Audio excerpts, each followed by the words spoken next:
Hello, and welcome to the Hockey Podcast Network YouTube channel for this watch-along of the Los Angeles Kings taking on the Pittsburgh Penguins. My name is Nick Berlansky, and I will be your host for tonight's matchup between the Kings and the Pens. This is the second of a back-to-back here on the Hockey Podcast Network when it comes to watch-alongs. Shout out to Neil, who was watching along to the New Jersey Devils and the New York Islanders. Unfortunately, I know he is a Devils fan. He didn't get his way in that game. Of course, the Islanders win it by a score of 3-2, but we should have just as good of a matchup here with about 11 and a half minutes left until puck drop. We already see some people in the comments section. What's going on? William was here early. This is from like 7:30 Eastern time. So shout out to William, who came in real early to say, let's go Pens. Jacob, who is basically one of the pillars of the comment section here at the Hockey Podcast Network YouTube channel. He says hello. What's going on, Jacob?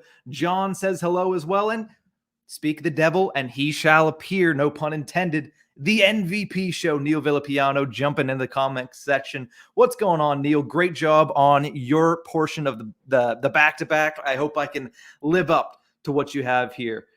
Jacob says, wishes he was here when it's first posted. Listen, Jacob, you're here when most of them are first posted. I think we'll let you slide on this one. I think you're good to go here. But we have a really good matchup here. Andrew also jumping in the comment section. What's going on, Andrew? Also, I mean, this game, you look at it, and realistically, if you looked at the schedule, you said, okay, the Pittsburgh Penguins, they're on fire right now. They have that 10-game win streak, lost to Dallas, but then got right back on the horse against Anaheim with Malkin's debut. We'll get to that in a minute. And then you look at the other side and you're like, all right, well, it's the Kings. You know, it is the Kings.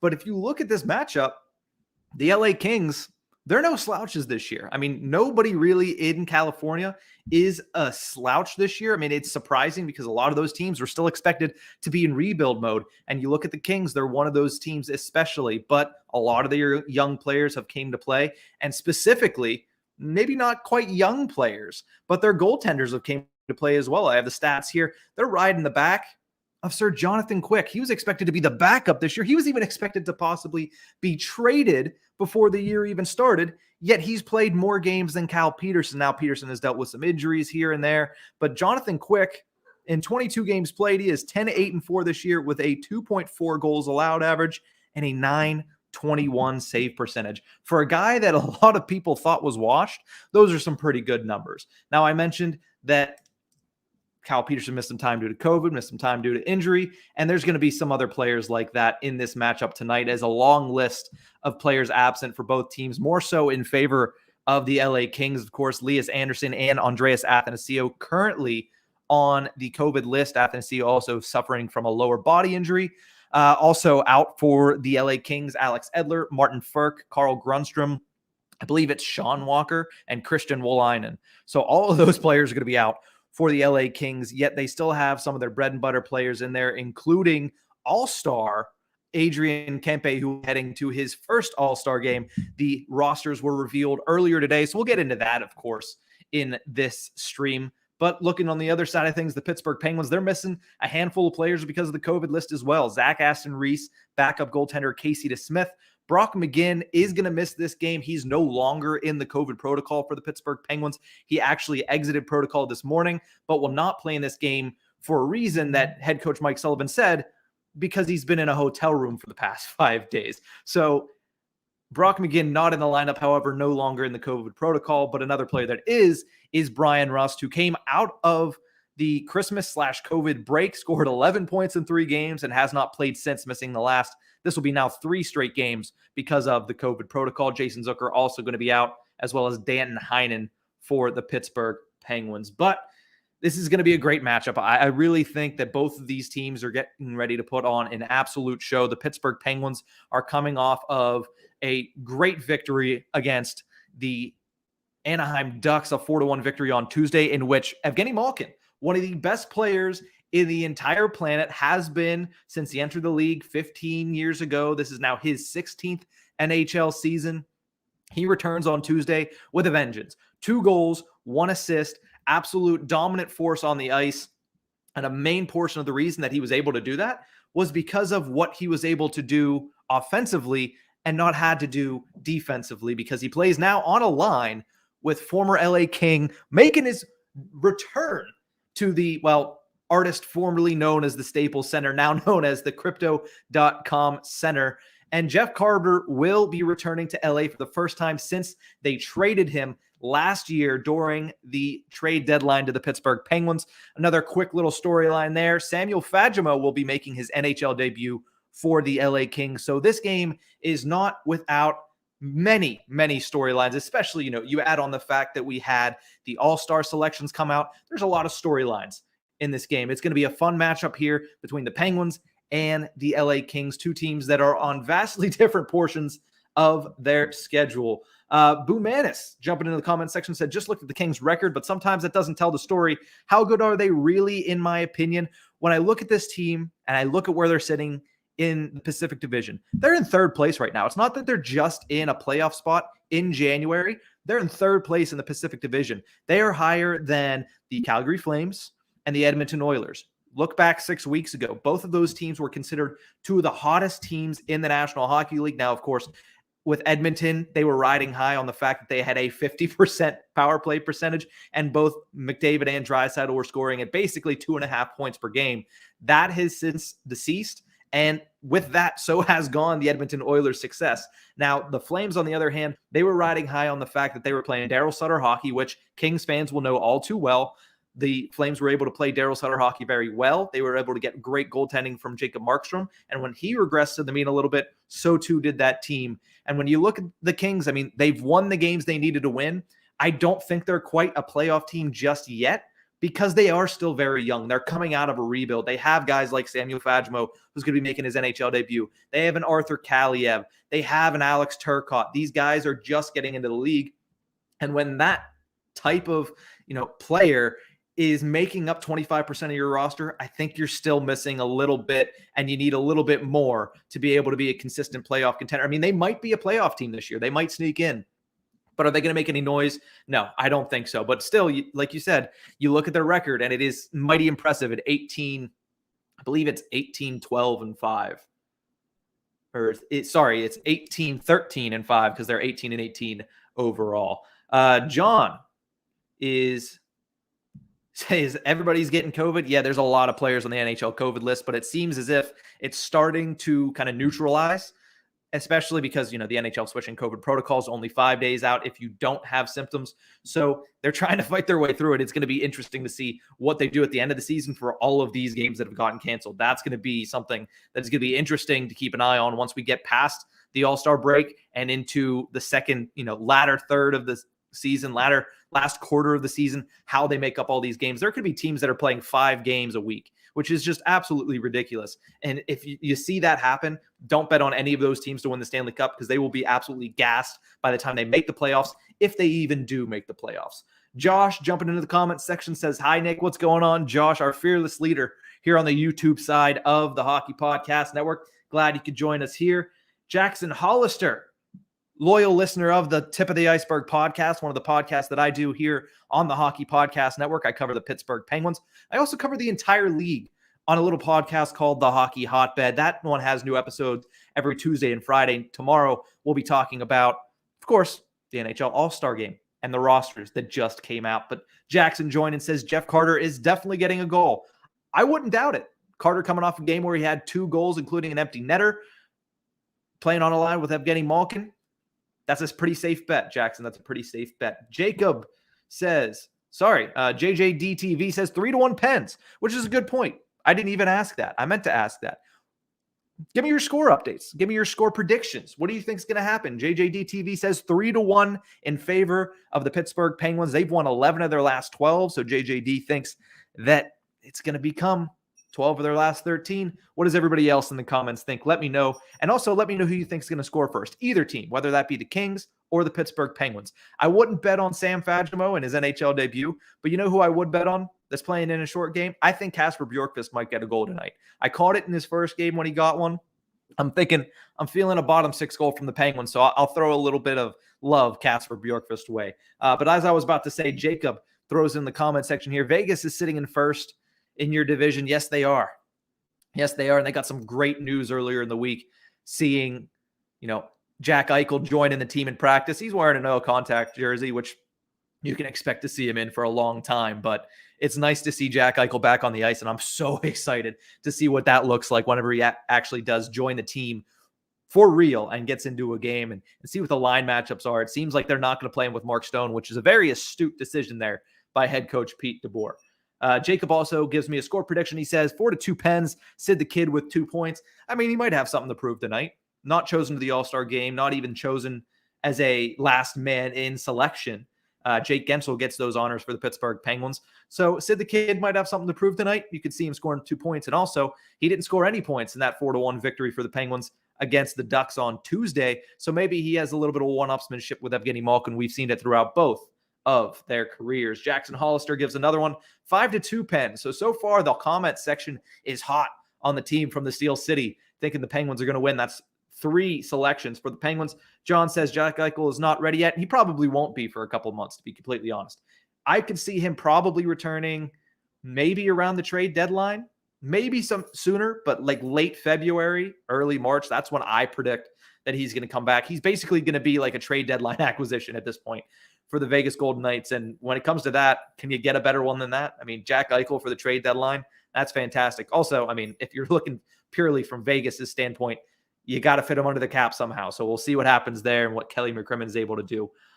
Boo Manis, more Pens love, 4-2 Pens. Sid with the first goal. I like that. I like him coming out with the first goal. So you think Sidney Crosby scores the first goal? He has Evan Rodriguez and Jake Gensel on his wings, 2 players that have had really good seasons. And Sid is over a point a game once again as well. So we'll see what he's able to do here. But we are closing in on puck drop here from LA at the Crypto.com Arena. I'm not really a big fan that they renamed the Staples Center. I think it's just everybody knows it's business. That's where it happens. But at the same exact time, changing it from the Staples Center, that gutted me a little bit. Not going to lie. That gutted me a good bit. But Pittsburgh Penguins and the LA Kings getting ready to drop the puck. Jeff Carter in his return to LA. You can probably expect a nice video tribute in the first commercial break after play. So we'll see what happens there. And we'll see what happens in this game. I mean, LA, they sneak up on them. I mean, they've had a great season so far. I already mentioned Jonathan Quick's numbers. He will be in net for the LA Kings. In net for the Pittsburgh Penguins. All-star Tristan Jarry, 18-6-4, 1.87 goals allowed average, 0.68 goal save above expected. That is in the top 10 of the National Hockey League, and a .932 save percentage. So the Kings getting ready to do it, getting ready to drop the puck. We'll see what happens here. And also, if I didn't mention already, Tristan Jarry going to his second All-Star game in 3 seasons as a starter of the Pittsburgh Penguins. A nice little nod there for a guy that's been really, really good. But the sticks are down, the pucks are down, as my good friend Steve Mears says, and the action is underway from the Crypto.com Center. LA Kings versus the Pittsburgh Penguins. Andre Kopitar is going to be taken into the zone. He has a nice opportunity here. Goes backhand, trying to find somebody out in front. That's a great opportunity, looks like, for Adrian Kempe, the first-time All-Star this year. And he is stuffed by another All-Star in Tristan Jarry. A good start here for the LA Kings, getting the first chance on the board. Jackson Hollister asking, I know this isn't a stream, but are you going to watch the game with us? I am watching the game. I have it actually on the channel right behind me. I got my TV on that. And of course, my laptop is solely devoted to the Hockey Podcast Network YouTube channel. So I am watching the Penguins and the Kings here as I talk along with everybody here in the comments section as well. So a nice opportunity there. Good play by Anze Kopitar, somebody that just he continues, seems like to get better every single year. I mean, the guy had one down season and people kind of gave up on him. Same goes for a guy like Drew Doughty. But I mean, even more so in Doughty's case, people are down on him. But Anze Kopitar has really bounced back to a level that, is a big reason why this Kings team is where they're at. It's not all just their young talent. It's not all just Adrian Kempe and Alex Iafallo and, Arthur Kaliev. They've gotten some great play from Kopitar as well. My Aunt Debbie Callahan joins the stream, says, let's go Pens. Hikaru K says, hello, everyone. What's going on, Hikaru? Welcome to the stream. Thank you guys both for tuning in to the Hockey Podcast Network YouTube channel stream of the Pittsburgh Penguins. Oh, a dirty play there by, I believe it was Philip Deneau, just absolutely danced around Evgeny Malkin.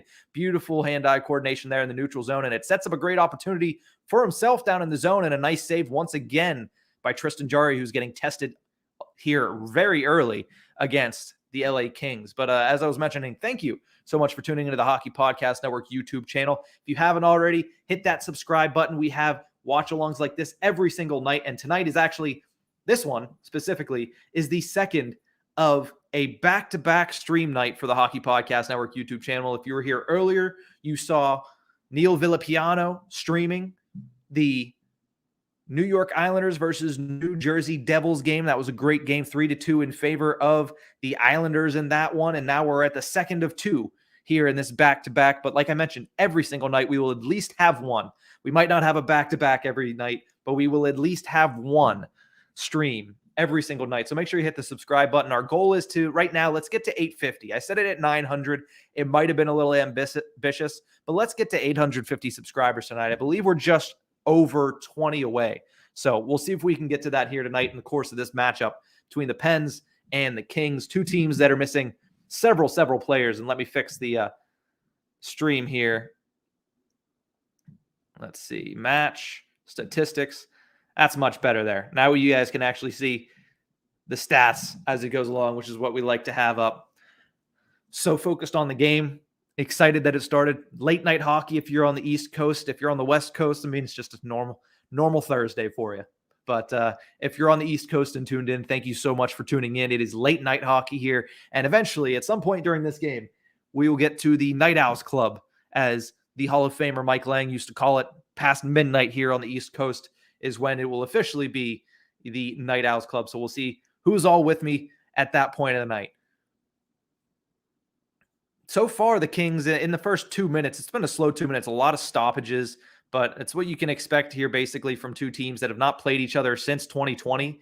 I mean, the last time these two teams faced off, it was in Staples Center, back when it was actually Staples Center, and the Kings were able to get a victory in that one over the Pittsburgh Penguins, but those teams are so different and so vastly different than they were back then. So definitely both teams need to get a little bit of a feeling out process, and you see the Pittsburgh Penguins now with their fourth line on the ice. Brian Boyle trying to take the puck around the back of the net, and that's going to be intercepted by the LA Kings, a team that right now, I mean, the shots are, was it 4-1 in favor of the Kings, but the high danger chances, it seems like the Kings have had two, and the Penguins have yet to really test Jonathan Quick all that much.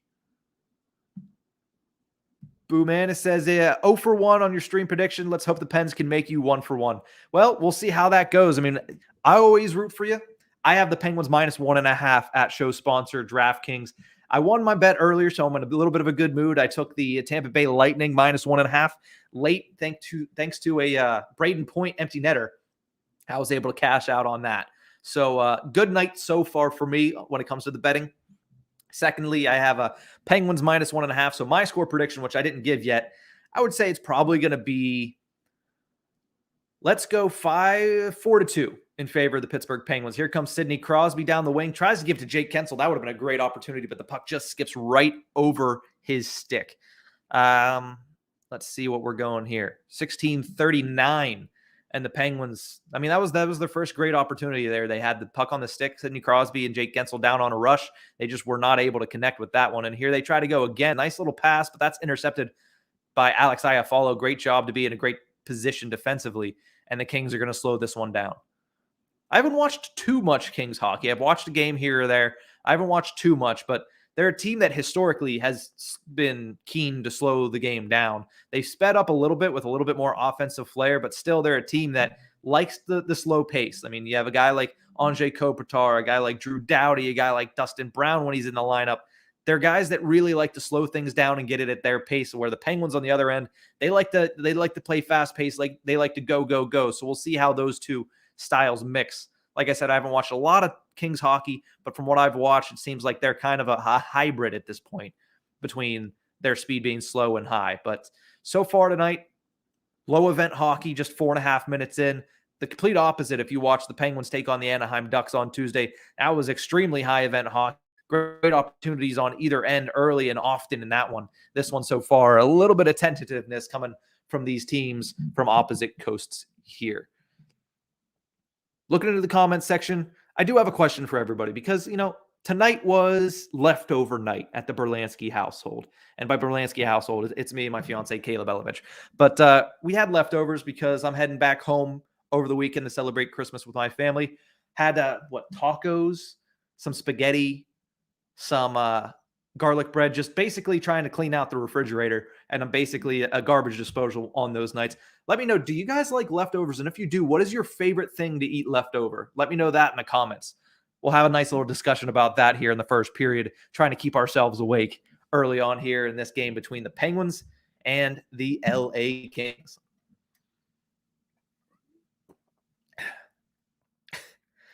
We talked about it on our latest episode of the Tip of the Iceberg. The Penguins in the first period are just a different animal. Their goal differential is plus 24. And the Pittsburgh Penguins, even in this stretch, the first period has been their bread and butter. They've been absolutely phenomenal early on, and then they kind of slow things down later because they have a lead. And just like that, we're talking about it, and the Penguins put one in the back of the net. It looks like it's going to be a goal for number 58, Chris Letang, who is having a great season, mostly racking up assists, but there he puts one behind Jonathan Quick, and the Penguins, in the first 5 minutes of this game, take the lead, and now they're plus 25 in the first period. Chris Letang gets the first goal of the game off of a set play, it looks like, on the faceoff. He hit right off the faceoff. He starts cheating down. Brian Dumoulin gets the puck. He sends it on net looking for a rebound, and Letang from below the crease sends it back, and just some bad luck for Jonathan Quick as he's going to kick that one into his own net, and the Penguins take advantage early. They're up 1-0.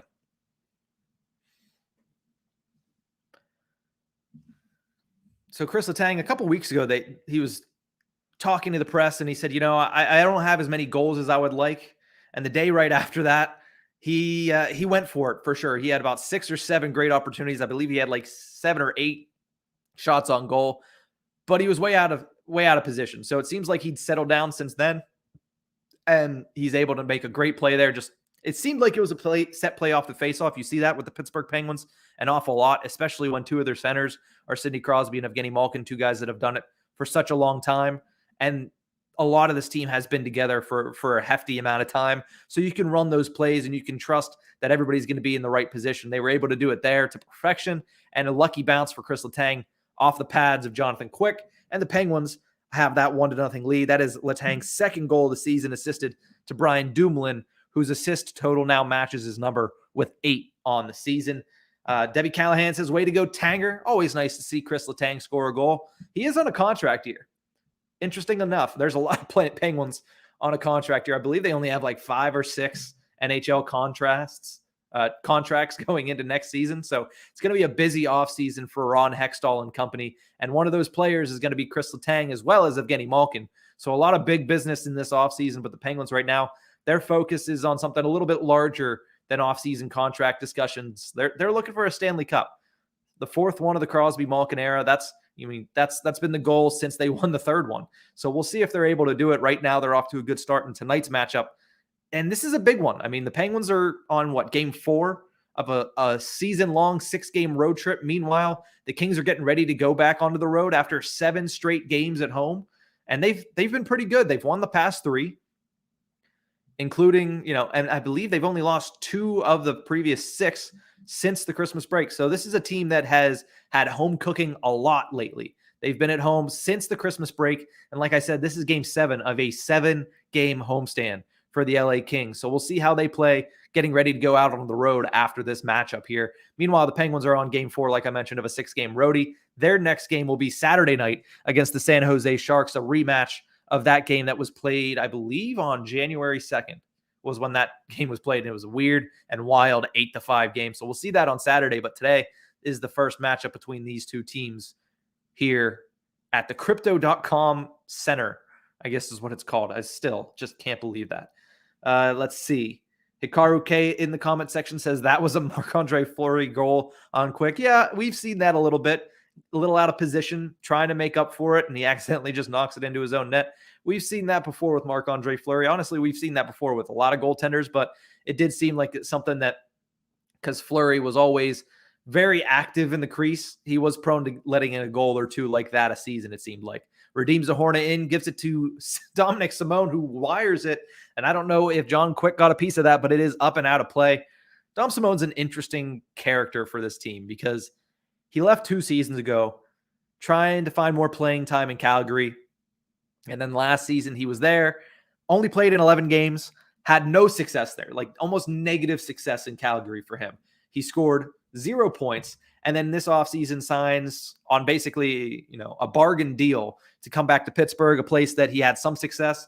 He played with Sidney Crosby at points. He hasn't done that this season, much to the excitement of Penguins fans who were worried about that. But now he's in the lineup now due to the rash of COVID cases for the Pittsburgh Penguins. But he's really lost his spot. I mean, he was coming into the season, he was the 12th or 13th forward for the Pittsburgh Penguins. It seems like that spot has been overtaken by a handful of guys. I mean, you have Redeems Zahorna who's playing. You have a guy like Kasper Bjorkqvist who is now this is actually like a full-on stint. It was not just a spot start for his first NHL action. This is a full-on first stint in the NHL for him. I believe this is his 6th NHL game. And the Pittsburgh Penguins, they have a lot of options in that arena, especially once they bring back Malkin, of course, came back on Tuesday, and they still have guys like Brian Rust, Jason Zucker, Brock McGinn, Danton Heinen. They're all out of the lineup. So you would imagine that a guy like Dom Simone is going to be finding himself on the outside looking in sooner rather than later. And the question then becomes, do they just carry him on as a taxi squad guy? Is he just a healthy scratch type of guy? Or is he a guy that they're going to look to either throw on waivers, throw as part of a trade piece, because that season's coming around? We could talk about that tonight as well. But we don't know what's going to happen with Dom Simone. Just he still hasn't found a lot of success for the Pittsburgh Penguins. It seems like he's in the right areas as a bottom 6 guy, but he doesn't really hit the net a lot when he gets the chance.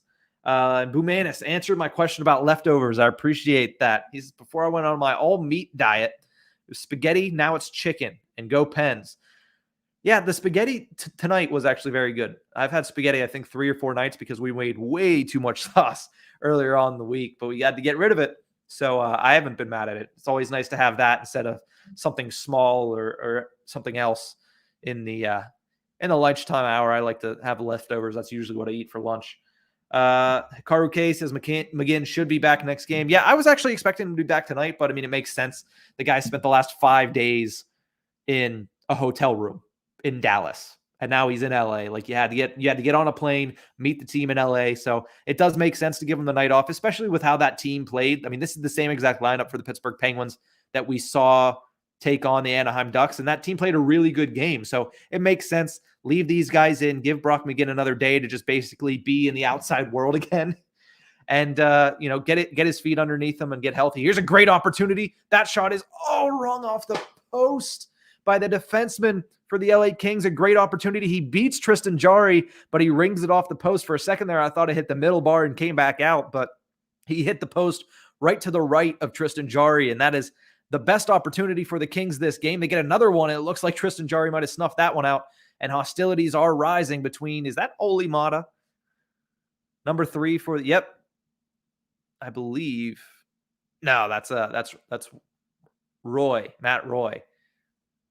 I saw there number 6 is Olli Maatta for the LA Kings. I'm just still used to him and that Penguins number 3, but a little bit of hostilities there. Seemed like Tristan Jarry was able to make the save, but right before that, a great opportunity. It was for Matt Waugh. I guess that's how you say it.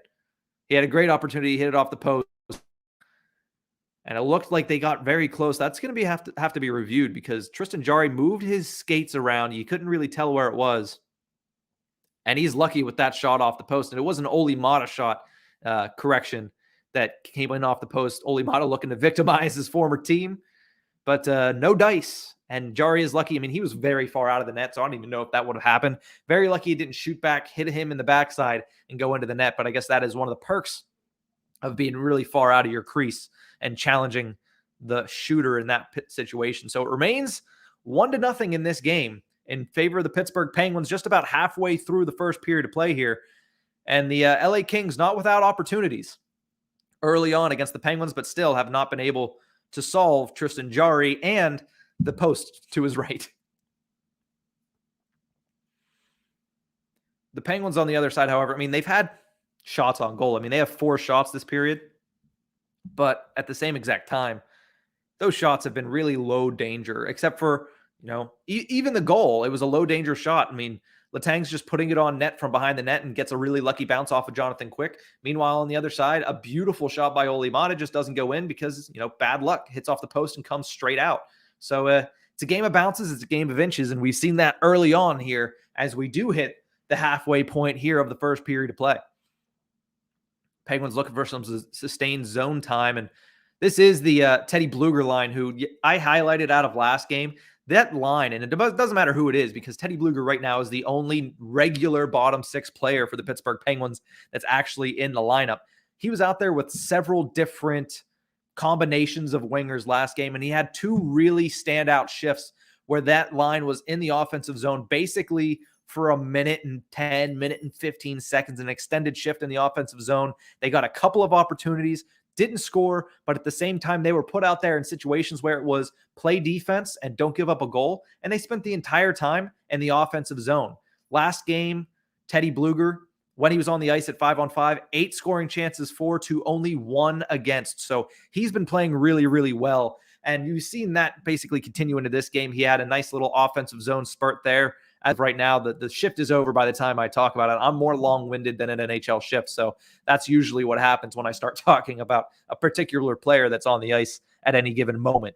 But the Penguins here, I mean, they still haven't got their feet underneath them, I see. When the Penguins are at their best, they're forechecking hard, they're back-checking hard, and they're spending a lot of time in the offensive zone. You haven't seen that in this game, and that's the reason. I mean, the Kings lead right now in shots on goal by a total of 6-4. But again, sometimes you need more puck luck than you need anything else. And the Pittsburgh Penguins have gotten that in spades so far. I don't know why I said in spades, but they got a lot of puck luck off of Jonathan Quick's skate, which is why they lead this by a score of 1-0, where it counts the most.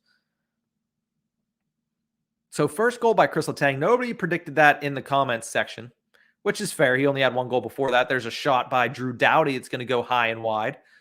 But the Pittsburgh Penguins, they're playing on their heels, which is not a good thing for them, as they're trying to improve to 3-1 on this road trip before heading to San Jose and then finishing it off on Monday evening against the Vegas Golden Knights in what should be a really good game. Jacob, I know you'll be ready to watch that game. So we'll see what happens with that one. But as of right now, this game is just off to a slow start here between the Penguins and the Los Angeles Kings. I should mention, and for all of you that like betting, I should mention that when I do these watch-alongs, and this is, I can't remember, I believe it's either my 6th or my 7th. I've done a lot of these. I write down every single one I do, but I don't have it at the ready right now. But every single time I've done one of these this season, the Pittsburgh Penguins have won the game. So safe bet is the Penguins are probably going to win, simply because I'm on the Hockey Podcast Network YouTube channel, which thank you everybody that is tuned in right now to the Hockey Podcast Network YouTube channel. If you like what you're seeing, make sure you hit the like button. I would truly appreciate it. And if you really like what you're seeing, I'm going to tell you right now, we have one of these every single night of the NHL season. With the Olympics coming up, we're going to have Olympic watch-along, so you can stay tuned for that. So make sure you hit the subscribe button. Our goal is to get to 850 subscribers by the end of this matchup between the Pittsburgh Penguins and the Los Angeles Kings. If you like a lot of my opinions, if you like what I'm talking about when it comes to hockey, you can follow me at Nick_Berlansky on Twitter. My 2 podcasts are the Tip of the Iceberg podcast, covering the Pittsburgh Penguins for the Hockey Podcast Network, as well as the Hockey Hotbed podcast, which covers all 32 teams in the National Hockey League. So they're cutting a commercial break here with about 7 minutes remaining in the first period of play between these two teams. Let's go down through the stats as of right now, as we are actually a good portion into this first period of play. Shots on goal, 7-4 in favor of the LA Kings. Block shots, 3-2 in favor of the Penguins. No penalties thus far into the game. 5-4 Penguins in the hits department, 7-5 Kings in the face-off department. 2 giveaways for the Kings, 2 takeaways for the Penguins, and 1 takeaway as well for the Kings. So a really evenly matched game up to this point, but it still seems like when you watch what's happened, that the LA Kings are kind of controlling the pace of play, which you didn't expect coming into this game. The Penguins are coming in on a high, won 11 of 12, of course. They're coming in off of Evgeny Malkin's great return on Tuesday night. Yeah, I kind of expected the Penguins to come and put their foot on the throttle a little bit more. They've kind of been pedestrian here in the first 13 minutes of play, but again, some good puck luck, and Chris Letang was able to get one off of Jonathan Quick's pants and pads, and that's why they're up 1-0. The City Life Project, Isha Jerome in this comment section. What's going on, Isha? Thanks for joining in this doubleheader. I mean, I don't know how many doubleheaders the Hockey Podcast Network YouTube channel has done, but I know I've been personally a part of 2. So this is the second time that I've come on after another host. Again, shout out to Neil Villapiano, who was the host of the watch-along between the New Jersey Devils and the New York Islanders, a 3-2 win for the New York Islanders in that one. But yeah, I'm not sure how many times we have double headers. I don't remember very many of them, but I know I've personally done 2. But you can guarantee one thing: there should be at least one watch-along going on every single night here on the Hockey Podcast Network YouTube channel. So make sure you hit that subscribe button. Again, our goal tonight is to get up to 850. Initially, I said 900. I'm a little ambitious, okay? You can't sue me. I'm a little bit ambitious, but let's get to at least 850. Let's do that. I know we needed about 20 when I came on the air here just about 37 minutes ago, but the action is back on at the crypto.com center. I keep saying that and I keep getting more upset about it. Like, that is always going to be Staples Center. I can only imagine what like the ghost of Kobe Bryant thinks of that, because I mean, that is the house that Kobe built. So I don't even know what to say about all of that, but yeah, it's still a little cringeworthy calling it the crypto.com center. More offensive zone time here for the Kings. I mean, they're controlling the pace of play, and eventually you would have to think they're going to break through. I mean, they only have 8. They have 8 shots on goal here so far, and a lot of grade A opportunities as well. Let's see.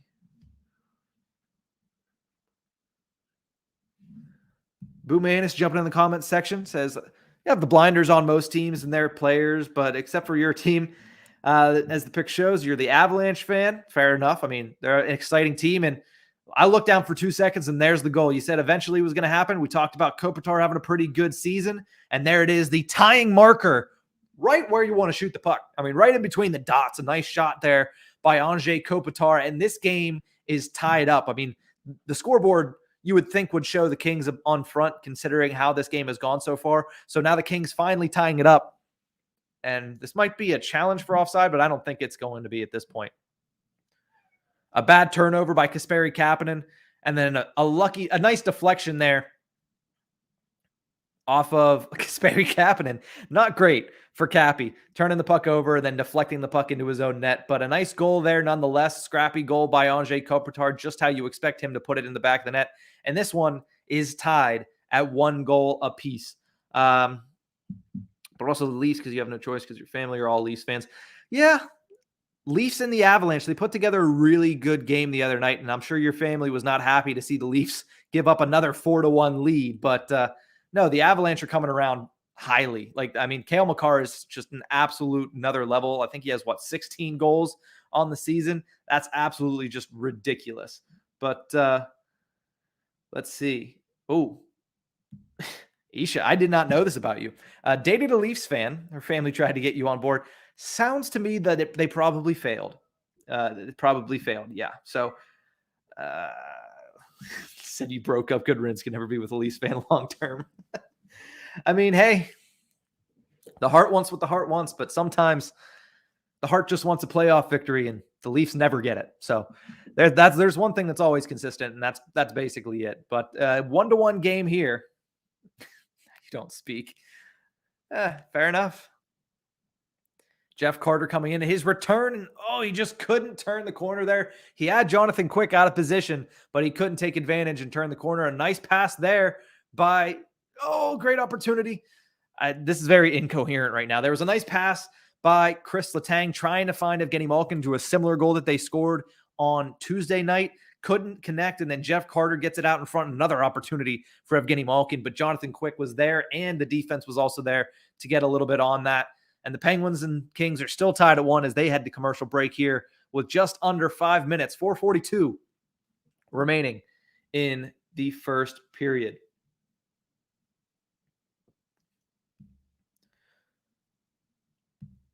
Faggio says, so talking about some players that are on a streak right now, how about Trevor Moore? I can check that out. I mean, I know Trevor Moore, speaking of former Leafs, if I'm not mistaken. I have not seen what Trevor Moore has been doing lately, but might as well pull that up while you're talking about it. Between these two teams, I mean, when I look at the Kings, I don't think Trevor Moore. Like, it is not the name that I think of about good LA Kings players because, I think of right now Victor Arvidsson. I think of Phil Deneau, who's had a pretty decent season. Kopitar, of course, who's had a pretty good season as well. So I haven't really thought of Trevor Moore. I'm trying to pull up his game log here. It's not easy, the apps that we have right now. I mean, so far in January, Trevor Moore has 2 goals, 7 points in 4 games.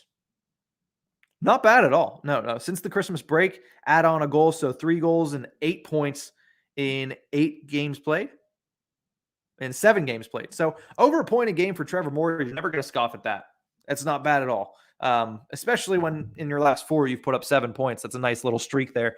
Not good enough to get the attention of the NHL because I guess they really only put the same 5 names up there as long as they do anything of significance for the 3 stars of the week.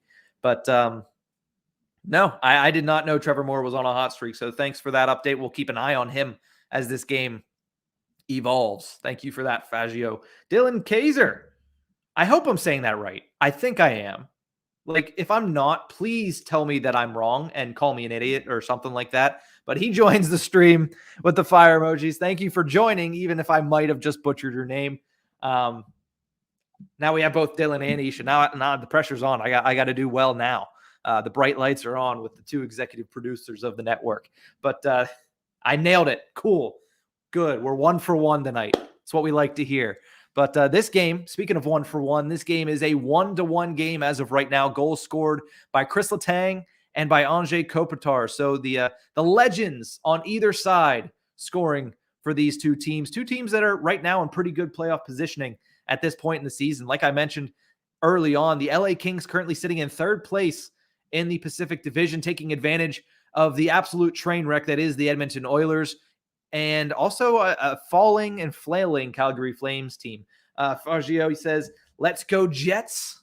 Yes, listen, I echo that sentiment. I'm hoping the Jets can make a comeback in that Central Division because they are my pick, my dark horse pick. And I say it every time I'm on here. They're my dark horse pick for the Stanley Cup Finals. So I hope they turn it around. I'm right in the same corner as you. I think they need a little bit. They need to play a little bit better. By a little bit, I mean they need to play a lot better.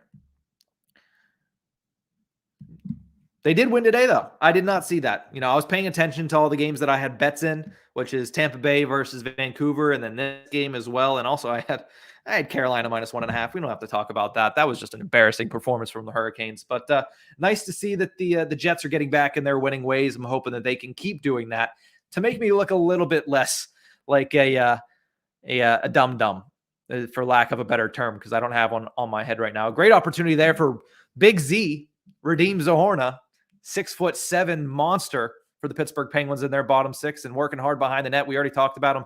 Dom Simone trying to make something happen here in the bottom 6 as the Penguins are without 5 of their 6 bottom 6 guys. The only regular is Teddy Bluger in the lineup. So we'll see if anybody can make their mark, try to take that 13th man spot because it is up for grabs. This is basically what it is auditions for that 13th forward spot heading into the postseason.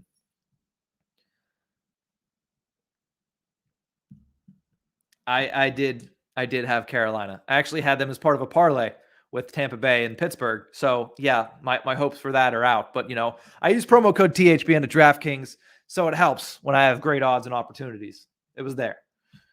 I'm assuming this is in terms of me calling Redeem Zahorna Big Z. So we'll do that. Kate Berry joining the stream. Good friend, Kate Berry. She's been here since I've been here on the Hockey Podcast Network YouTube channel. Welcome to the stream. Thank you for joining. I love your Avi right now. Big old Gino getting back into action. There's only one Big Z. I mean, he's big. His last name starts with a Z. He could be Big Z. He could be Big Z. I know a lot of Zdeno Chara truthers are saying there's only one, but, he's washed. So I think we need a new Big Z. I don't know if I could live in an NHL where there's not an actual Big Z. So that's the way I'm going. Nice to see that you're feeling better, Kate. Glad to see that you're feeling a lot better. Glad to see that the Pittsburgh Penguins currently starting to try to get healthy as well. A lot of players still on the COVID list across the entire National Hockey League. So you wish for all the best for basically everybody out there that is dealing with the COVID-19, whether that be the Delta variant, the Omicron variant, the Z variant, which is where we're probably going to get to at some point here. Let's see.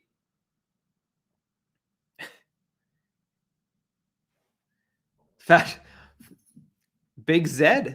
I like that better, actually, Dylan. I'm not from Canada, so I don't use Z, but very often. But I like that. Big Z. I think I'll start using that, and I'll make sure I give you credit anytime I say it. Similar to how I now say kits instead of uniforms. Nice wraparound chance there for Arthur Kaliev, young stud for the LA Kings, but that one is shut down by the All-Star Tristan Jarry.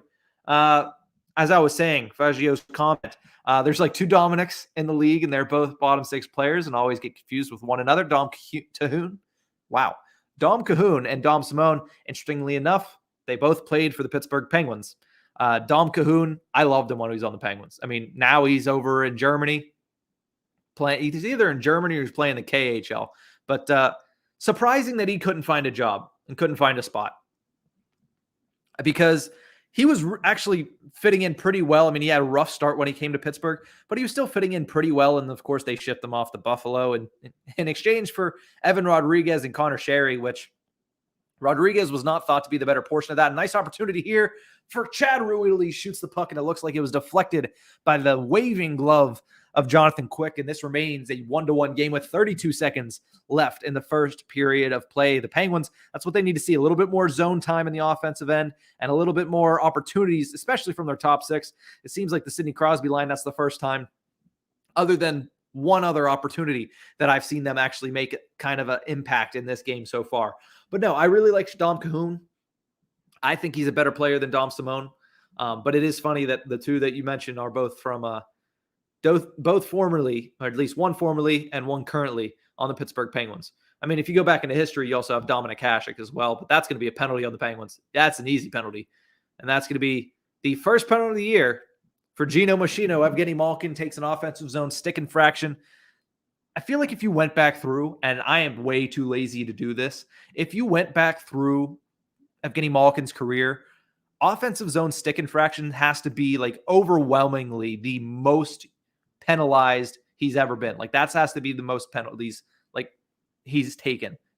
So there's another one there. And late in the first period, the first power play of the game goes to the LA Kings. They have 27 and a half seconds, or a little under 27 and a half seconds, to try to take advantage here before the ice gets wiped clean. And they'll have a nice minute and a half if they don't convert here on clean ice to try to score on the Pittsburgh Penguins and take the lead for the first time in this game. Erod is Rodriguez. Yes.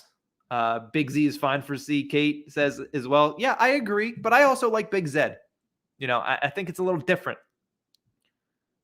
Antoine Roussel has been called Dominic Roussel his whole career. I've never actually heard that.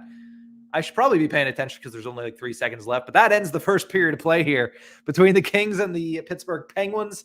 The score is 1-1. The Kings, they controlled the majority of that period. Goals scored for the Penguins by Chris Letang in the first 5 minutes of the game. Then a couple minutes later, Andrei Kopitar was able to even it up for the LA Kings. As we are jumping into the comment section once again, Faggio says he's not in the NHL, Swear to God, he had a contract with one of the Alberta teams. Or no, he did. He played for last season. He was on the Edmonton Oilers. And he actually had a pretty half-decent season for the Oilers, but it was the last year of his contract. He only signed a one-year deal. And I was expecting him to sign in the NHL. Specifically, honestly, I wanted the Penguins to sign him again. But they didn't do that, and then he ended up going back over and playing, I believe, either in the KHL or in Germany, which is his home country. But he is not, as of right now, in the NHL. So maybe later in the season he'll be added with all the injuries and all the COVID news, but we'll have to see what's going on. Dylan Kaiser says, is there only one Spokesy? As far as I know. I will say there's only one of them. Dick Flo, Richard Flores did a great job on the Hockey Podcast Network YouTube channel last night with the Arizona Coyotes defeating the Toronto Maple Leafs. I guess we're just fading the Maple Leafs on this live stream. But Maple Leafs can't get the job done. Coyotes do. 2 goals by Dzingel and only 1 goal by hometown kid Austin Matthews. But I think that was the perfect game, or is as perfect as it could go for anybody rooting for the Arizona Coyotes last night. So congrats on a nice win, Richie. And also congrats on an absolutely fantastic live stream on the Hockey Podcast Network YouTube channel. Let's see. Even a washed char is all right, says Boomanis. Let's see. Nick Horwat. Another 2 minutes closer to the franchise lead in penalty minutes. He's going to break it. There's no doubt in my mind that he's going to break it. And because he's going to re-sign in Pittsburgh, he's going to get way past the current franchise leader. So thank you for joining the stream, Horwat. Nice to see you in the stream here. Let's see. Nick speaking Canadian, eh? No, I'm not going to even attempt to actually do it. But, I will say, I'm going to be using Big Zed for Redeem Zahorna, however long he's here. So we'll have to see. Looking down through, and let's take a look as of right now, because we are in the first intermission in this game between these two teams that are both right now in great playoff positioning. And I understand that it is only January 13th. But it's time to start taking that into account, especially if you're a team on the outside looking in when you expected to be one of the top teams in the league. I'm looking at you, Edmonton. I'm looking at you. But let's take a look at the stats through one period of play. Of course, the big one is a 1-to-1 game when it comes to the most important stat, and that is goals. Goals by, like I mentioned earlier, Chris Letang banked one off of Jonathan Quick's pad and in, and Andrei Kopitar, he knocked one off of Kasperi Kapanen's pad and in. But shots on goal, 11-9 in favor of the LA Kings. They dominated more of that period than the shots on goal would show. But the Penguins had a nice little run there in the last 5 minutes where they were able to get a couple of shots before Evgeny Malkin took the first penalty of the game. Block shots, 5-3 in favor of the LA Kings. Penalties, of course, Evgeny Malkin taking the lone penalty. He will be in the box for another minute and a half for the start of the second period. Hits even at 7 apiece. Face-offs 11-7 in favor of the LA Kings. 2-1 giveaways in favor of the LA Kings. And then takeaways on the other end of it, 3-2 in favor of the Pittsburgh Penguins. I'm going to take a quick break here. Get a water break. Get a bathroom break. I'd get some coffee, but I'm not a coffee drinker. But actually, you know what? Before that, I can't turn away whenever I see something like this. And by something like this, I mean my guy Isha talking to me about the UFC. Usman or Edwards for the title? Friendly wager. I'm taking Usman. I don't have money. As you can tell, I bet on the Carolina Hurricanes today, so I don't usually keep my money very, very long. But we can make a friendly wager. Gentlemen's bet, or if you have something else in mind, I'd love it. But I think Usman takes it. I love Leon Edwards, but I mean, the Nigerian nightmare. He's on another level right now. We saw him dismantle.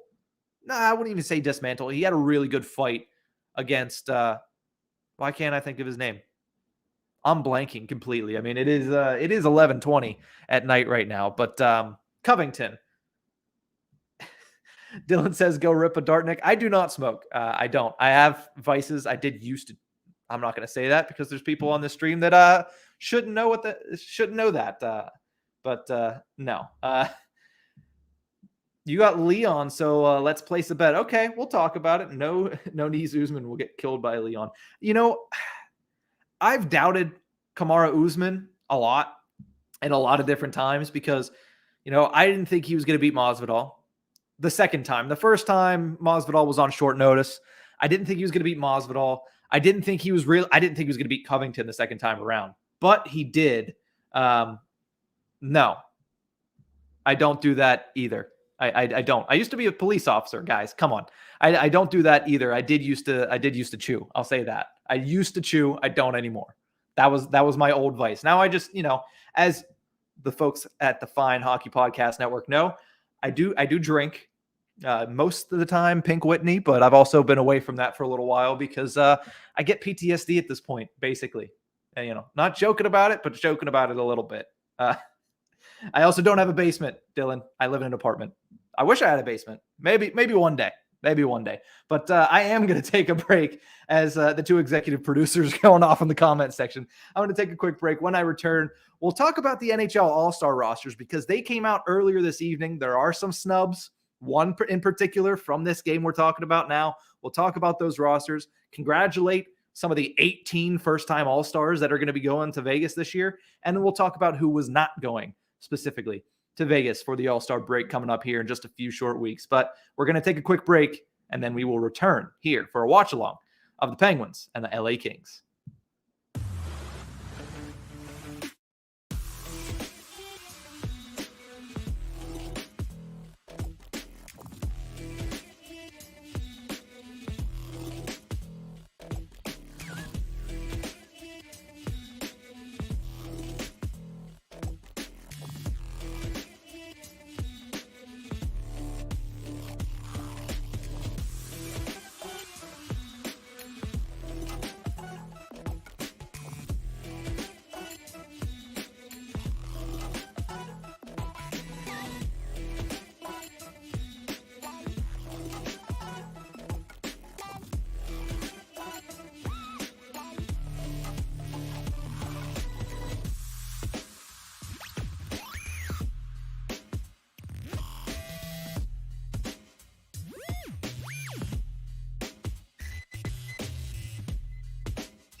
Welcome back to the Hockey Podcast Network YouTube channel. My name is Nick Berlansky, and we're watching along currently to, the first intermission report of the LA Kings taking on the Pittsburgh Penguins. Thank you so much for everybody that is tuned in right now to the Hockey Podcast Network YouTube channel. If you like this, make sure you drop a like. I truly appreciate that.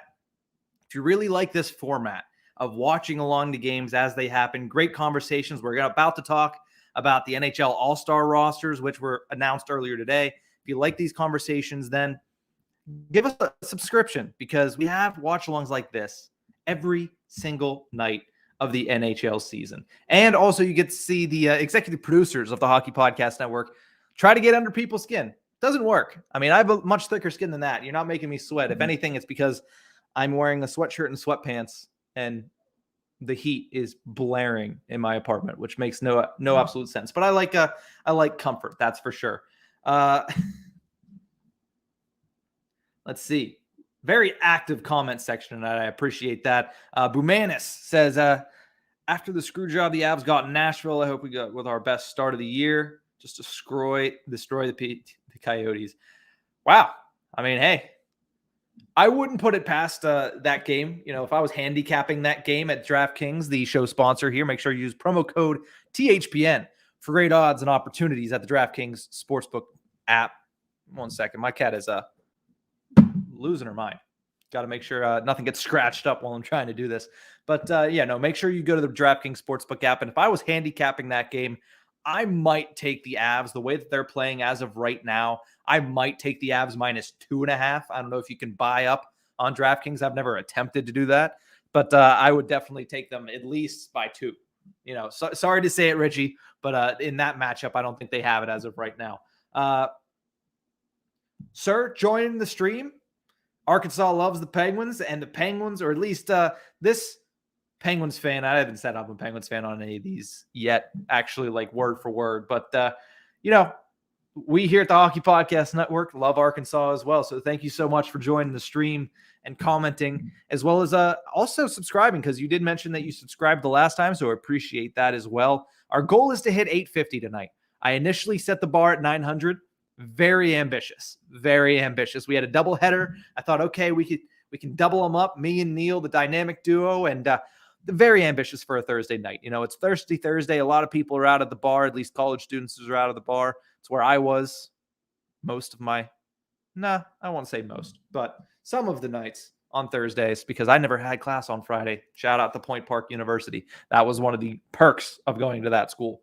But in this game, 1-1 is the score. Goals scored by Chris Letang for the Pittsburgh Penguins and by Andrei Kopitar for the LA Kings. Let's get into the NHL All-Star Game, because that's coming up here in a couple of weeks in Las Vegas. The glitz, the glamour, the pageantry. I'm sure it's going to be a great atmosphere. I'm sure there's going to be a lot of fun things to do. If you're in Vegas, I will not be going to that because I have a job, unfortunately. Can't just go to that. Would be so much fun. But the people that will be going to that, at least the players that will be going to that, as well as the coaches, have now all been announced. Let's start in this intermission break. Let's talk about the Eastern Conference and the 2 teams going for the Eastern Conference. The Metropolitan Division will be coached by Rod Brindamore of the Carolina Hurricanes, and the roster is made up of Sebastian Aho, making his 2nd appearance, Claude Giroux, making his 7th, Jack Hughes, making his 1st appearance, Chris Kreider, making his 2nd, Alex Ovechkin will be captaining the Metropolitan Division team, making his 8th NHL All-Star appearance. Defenseman Adam Fox of the Rangers makes his 1st appearance. Adam Pelech of the Islanders will go there for the first time. Zach Werenski of the Columbus Blue Jackets gets his 2nd selection. Goaltenders are going to be Freddie Anderson from Carolina and Tristan Jarry from the Pittsburgh Penguins. So that is the Metropolitan Division. Looking at that list, I can't help but be a little disappointed. And it's not because of Boomanis wants to make this clear, does not advocate actual animal cruelty. I don't think any of us thought you did, but it's always nice to have that disclaimer. It's always nice to have that disclaimer. Yes, I agree with that. Nice. It's good to put that in there as well. But when I look at this Metropolitan Division, I can't help but think, there's a couple names missing here. Notably, obviously, is Sidney Crosby, who will not be going. And let's not lie, Sidney Crosby is very happy to not have his name in this, because all he gets to now sit back and watch people be upset that he's not going, and he gets to plan a vacation, or at least have like 6 or 7 days off, which is for him probably going to be very needed in the middle of this season as he is getting a little bit older. But he's not even in the last man in voting, which we'll get to in just a minute after we go over the Atlantic Division team as well. But Jake Gensel is the Penguin selection for the last man in. You would imagine that he should be somebody that would get it. I mean, he has points in 18 straight performances. He hasn't scored a point yet tonight, so we'll have to keep an eye on that for the 2nd and 3rd period. But Jake Gensel's the guy that might get a last man in. But even so, when I look at this, okay, Adam Fox for the Rangers, yes, he should be, because Norris Trophy winner last year. He's a guy that probably going to be in the top 5 in voting this year. So that makes sense. Send Adam Fox. Also from New York, I get Chris Kreider, because Kreider's had an absolutely phenomenal season. I believe he's on pace for like 40 goals or something crazy like that. But if you're trying to do this to get, television views, you're trying to get ratings, as much as it realistically makes sense to send a Chris Kreider for the season that he's had, wouldn't you want Artemi Panarin to be there? Wouldn't you want I mean, even though he hasn't had a great season, wouldn't you want Mika Zibanejad to be there? Like, and Bumana says, unless you've never been, I'm imagine most players would be okay not going. I honestly believe that as well. I think Alex Ovechkin wouldn't be going if he wasn't the captain. And I think that's the thing with a lot of these older players. They're like, if I'm the captain, okay, I'll go. But we've seen Ovechkin say he was injured, then get suspended for a game because he didn't go. We've seen Crosby injured, tries to come back the day after, the first game after, gets suspended for a game for not going to the All-Star game. So these players, even though I think that they have been able to bring it back to something that's a little bit more fun, something that they would enjoy a little bit more, I think the last two have been like that. There's still these guys that are like, listen, I just want the days off. I just want a couple of days off, especially at that point of the season. Like, I know they got Christmas extended because of the COVID issues, but they're like, listen, we were supposed to have a 3-week break. We were like, if we weren't going to the Olympics, we were going to have a 3-week break here. Like, come on. Isha says Ovi not wanting to be picked in the All-Star draft. That is an all-time, like, great, for this era at least, All-Star moment, because back in the 90s, the All-Star game was actually very entertaining. But and then he gave away the car. That's also amazing. Also, Phil Kessel petitioning and being the last pick.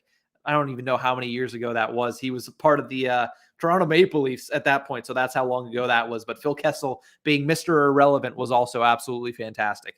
But no, again, like, you would want to see Artemi Panarin. You would like Claude Giroux. That makes sense.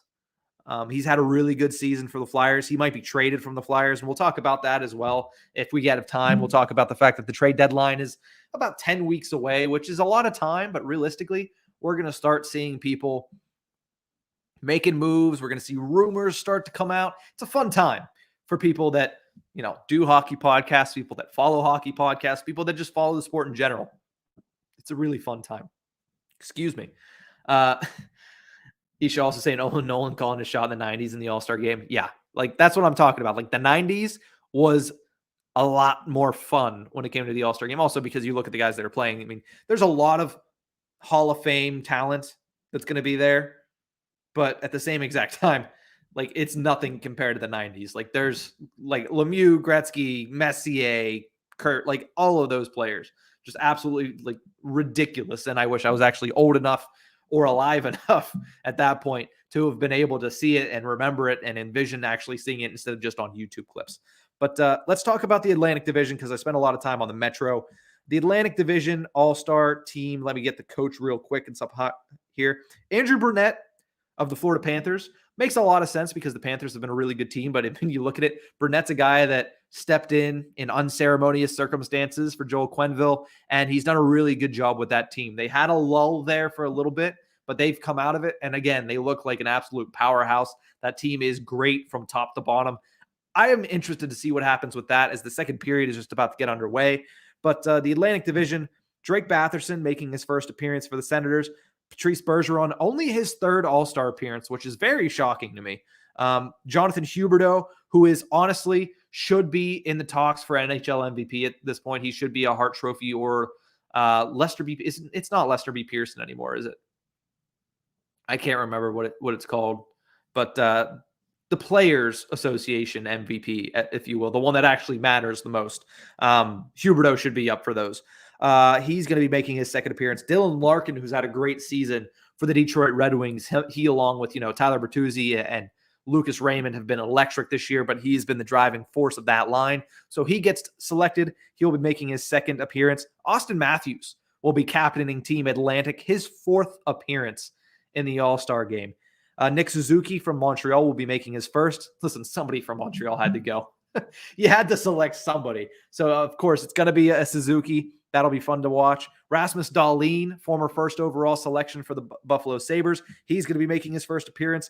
Victor Hedman, a perennial Norris Trophy candidate, will be making his third appearance. Soupy, Jack Campbell in net for the Toronto Maple Leafs, making his first appearance. That is well-deserved for a guy that has been working his butt off for the Toronto Maple Leafs. There's a shot on goal. Nice shot from the top. Looking for a redirection. That is saved by Jari as the second period underway. The Kings still trying to score on the penalty that was taken by Malkin late in the first period. And then to finish off the Atlantic Division, Andrei Vasilevsky, or Vasi, as Nikita Kucherov calls him. Number one bullshit that he won't be the starter. Number one bullshit. But definitely a team that not as many misses. Like when you look at it, not as many misses in the Atlantic Division. As much as I'd like to say that David Pastrnak should always be an all-star, Patrice Bergeron deserves that nod this year. I mean, you could select any of those guys. I mean, you look at Brad Marchand coming off of a hat trick the other night. All three of those guys are perennial all-stars, perennial all-pros, perennial all-NHL players. So you had to pick one. And this time it's a Patrice Bergeron's chance. There's not many players in that division when I'm thinking of it that should be going that aren't in favor of somebody that is. So I like the Atlantic Division selections. And like I mentioned, maybe once we get to a commercial break here in the second period, I will go into the last man in selections and opportunities. There's a nice pass by Crosby to Pettersson, sends it out in front, wide open net, and it doesn't go anywhere as my chair almost broke, and that would have been hilarious internet watching right there if I would have just completely... Oh, that would have been a concussion for sure. There's a weight bench behind me. That would have for sure been a concussion. But Bumanis, an opinion here on the NHL All-Star Game. Some people don't like the idea of every team getting a player going, but could you imagine how many Avs would be going alone if they didn't do it this way? I like a player from each team going. I do like that as well. I think when you're trying to grow the game, you have to have a representative from each team. And also, State of is watching the Penguins game, so shout out to State of Hoppy, mentioning at Iceberg Podcast. If you want to follow my Penguins opinions, they're mostly stored on there, or my personal page at Nick_Berlansky. This could be an opportunity for Alex Iafallo, but great positioning made by Chad Ruhwedel to keep him from getting in on the breakaway. And this could be another opportunity going the other way. It seems like the pace has picked up early on here in the second period, which is good because that first period, it was starting to remind me of Daryl Sutter type LA Kings hockey. And that's not fun hockey to watch, that's for sure. Especially not at 11:36 at night. But the Night Owls Club is getting ready to knock on here in about 24 minutes for all those on the East Coast. Evgeny Malkin skating through, getting a nice opportunity, shooting the puck, and that goes just wide. Malkin trying to do it all himself and just shows just how sturdy that knee is as of right now. Big swooping movements into the offensive zone. This time he dishes it off to Matheson, who sends it back for Jonathan Quick to play and almost turn the puck over, but a nice play there by, I believe that was also Iafallo once again. No, number 89, not number 19. Kings are going to be able to take it into the offensive zone. Like I mentioned, they controlled the majority of the first period. I never really gave my total thoughts on the first period of play.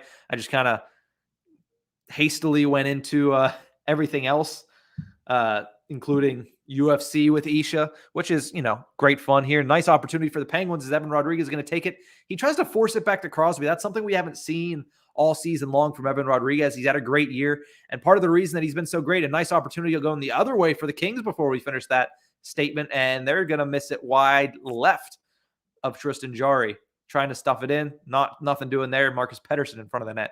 But no, Evan Rodriguez with a play like that, he's shown this year that he has the confidence to make his own plays, and he had an opportunity to get a shot on goal there, but he forced it to Sidney Crosby. That's something that we haven't seen all year, and it's not good if the Penguins see that because that means he's not playing with as much confidence. I know you want the puck in your best player's hands, but don't force it to him because this team is good enough, apart away from Crosby and Malkin, that they don't need to be forcing it to them as much as they needed to, say, back in 2015 or 2014. But a lot more energy, it seems like, for the Pittsburgh Penguins. Head coach Mike Sullivan must have lit a fire under their butts in the first period because they were lackadaisical a little bit in the first period, and the Kings were taking it to them when it came to possession and shot share as well. Trying to set up a play there, and that's going to be offside by a mile. Another podcast here on the Hockey Podcast Network. Or no, is it Tell It Avs It Is? Tell It Avs It Is now the Avs podcast here. So, Bumanis, I don't know if you've listened to it, but Tell It Avs It Is a great Colorado Avalanche podcast here, courtesy of the Hockey Podcast Network. I don't know when they post. It used to be I believe it's every Monday and Thursday. So they should have a new episode out today if you want to check them out. City Life Project, Isha saying it's all-stars game, not best player from every team game. Yeah, I understand that, but come on. Like, most of the time, it's not the MLB where, yeah, you need a Pittsburgh Pirates player. It's like picking from a group of garbage cans. But there's usually one player on every team that deserves to go to the All-Star game. So, at the same exact time, there are some times that it stinks that you don't see every single player go. Like Gabe Landeskog's had a pretty good season. Not Mikko Rantanen, who's obviously always good, but Nazem Kadri should be there. Like this, that's what I mean. Like Nazem Kadri should be going to the All-Star game. He's top 5 in NHL scoring, I believe, still. But the voting on it is so particular and so weird. But the voting on everything in sports is at this point. Like NHL awards, MLB awards, NFL awards, everything. The voting is just so haywire. So, and they're never going to give it back to the fans after the whole John Scott debacle. So, at least never fully. Kasper Bjorkqvist working in deep, playing in his 6th NHL game. Penguins' 4th line trying to produce something here. On Tuesday night, they did win by a score of 4-1, but all 4 goals coming from their second line. 2 from Jeff Carter and 2 from Evgeny Malkin. Speaking of Jeff Carter, haven't really seen him do too much in this game in his return to the LA Kings Crypto.com center. Still, I hate saying that. But the name of that podcast was Tell It Avs It Is. Like Tell It As It Is, but instead of as AVS, like the Colorado Avalanche, obviously. Griffin Young, one of the hosts of that show, absolutely fantastic. I mean, he's on the Hockey Podcast Network YouTube channel. He does certain streams. I believe he does a lot of Avalanche streams. So if you ever see an Avalanche one, he's probably the guy doing it. Just an absolute Avs expert. So I would consider checking that out. I highly recommend it. 12:45 and a great opportunity. Nice save made by Tristan Jarry, who then gets run over by somebody on the Kings. They're not stopping the play. They're not stopping the play at all, but the Penguins do get it out of the zone. A nice play and a nice save made there by the All-Star Tristan Jarry. Speaking of people that do deserve it, though, Tristan Jarry definitely deserves the nod this year from the Metropolitan Division as well. Let's see.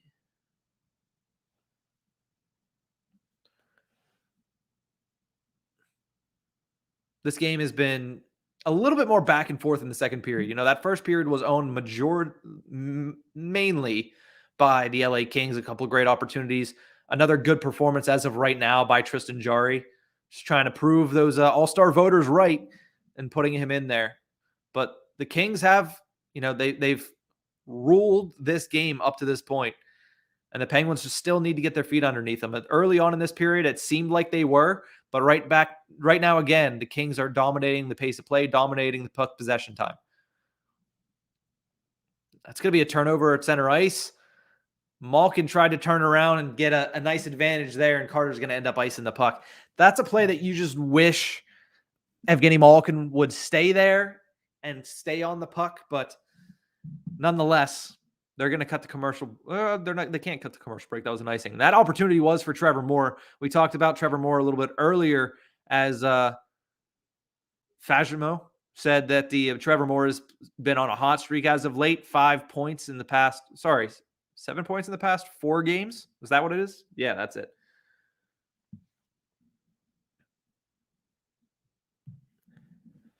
City Life Project, Issa says, doesn't know where to put it. Players are never going to take it seriously in season. That's the thing.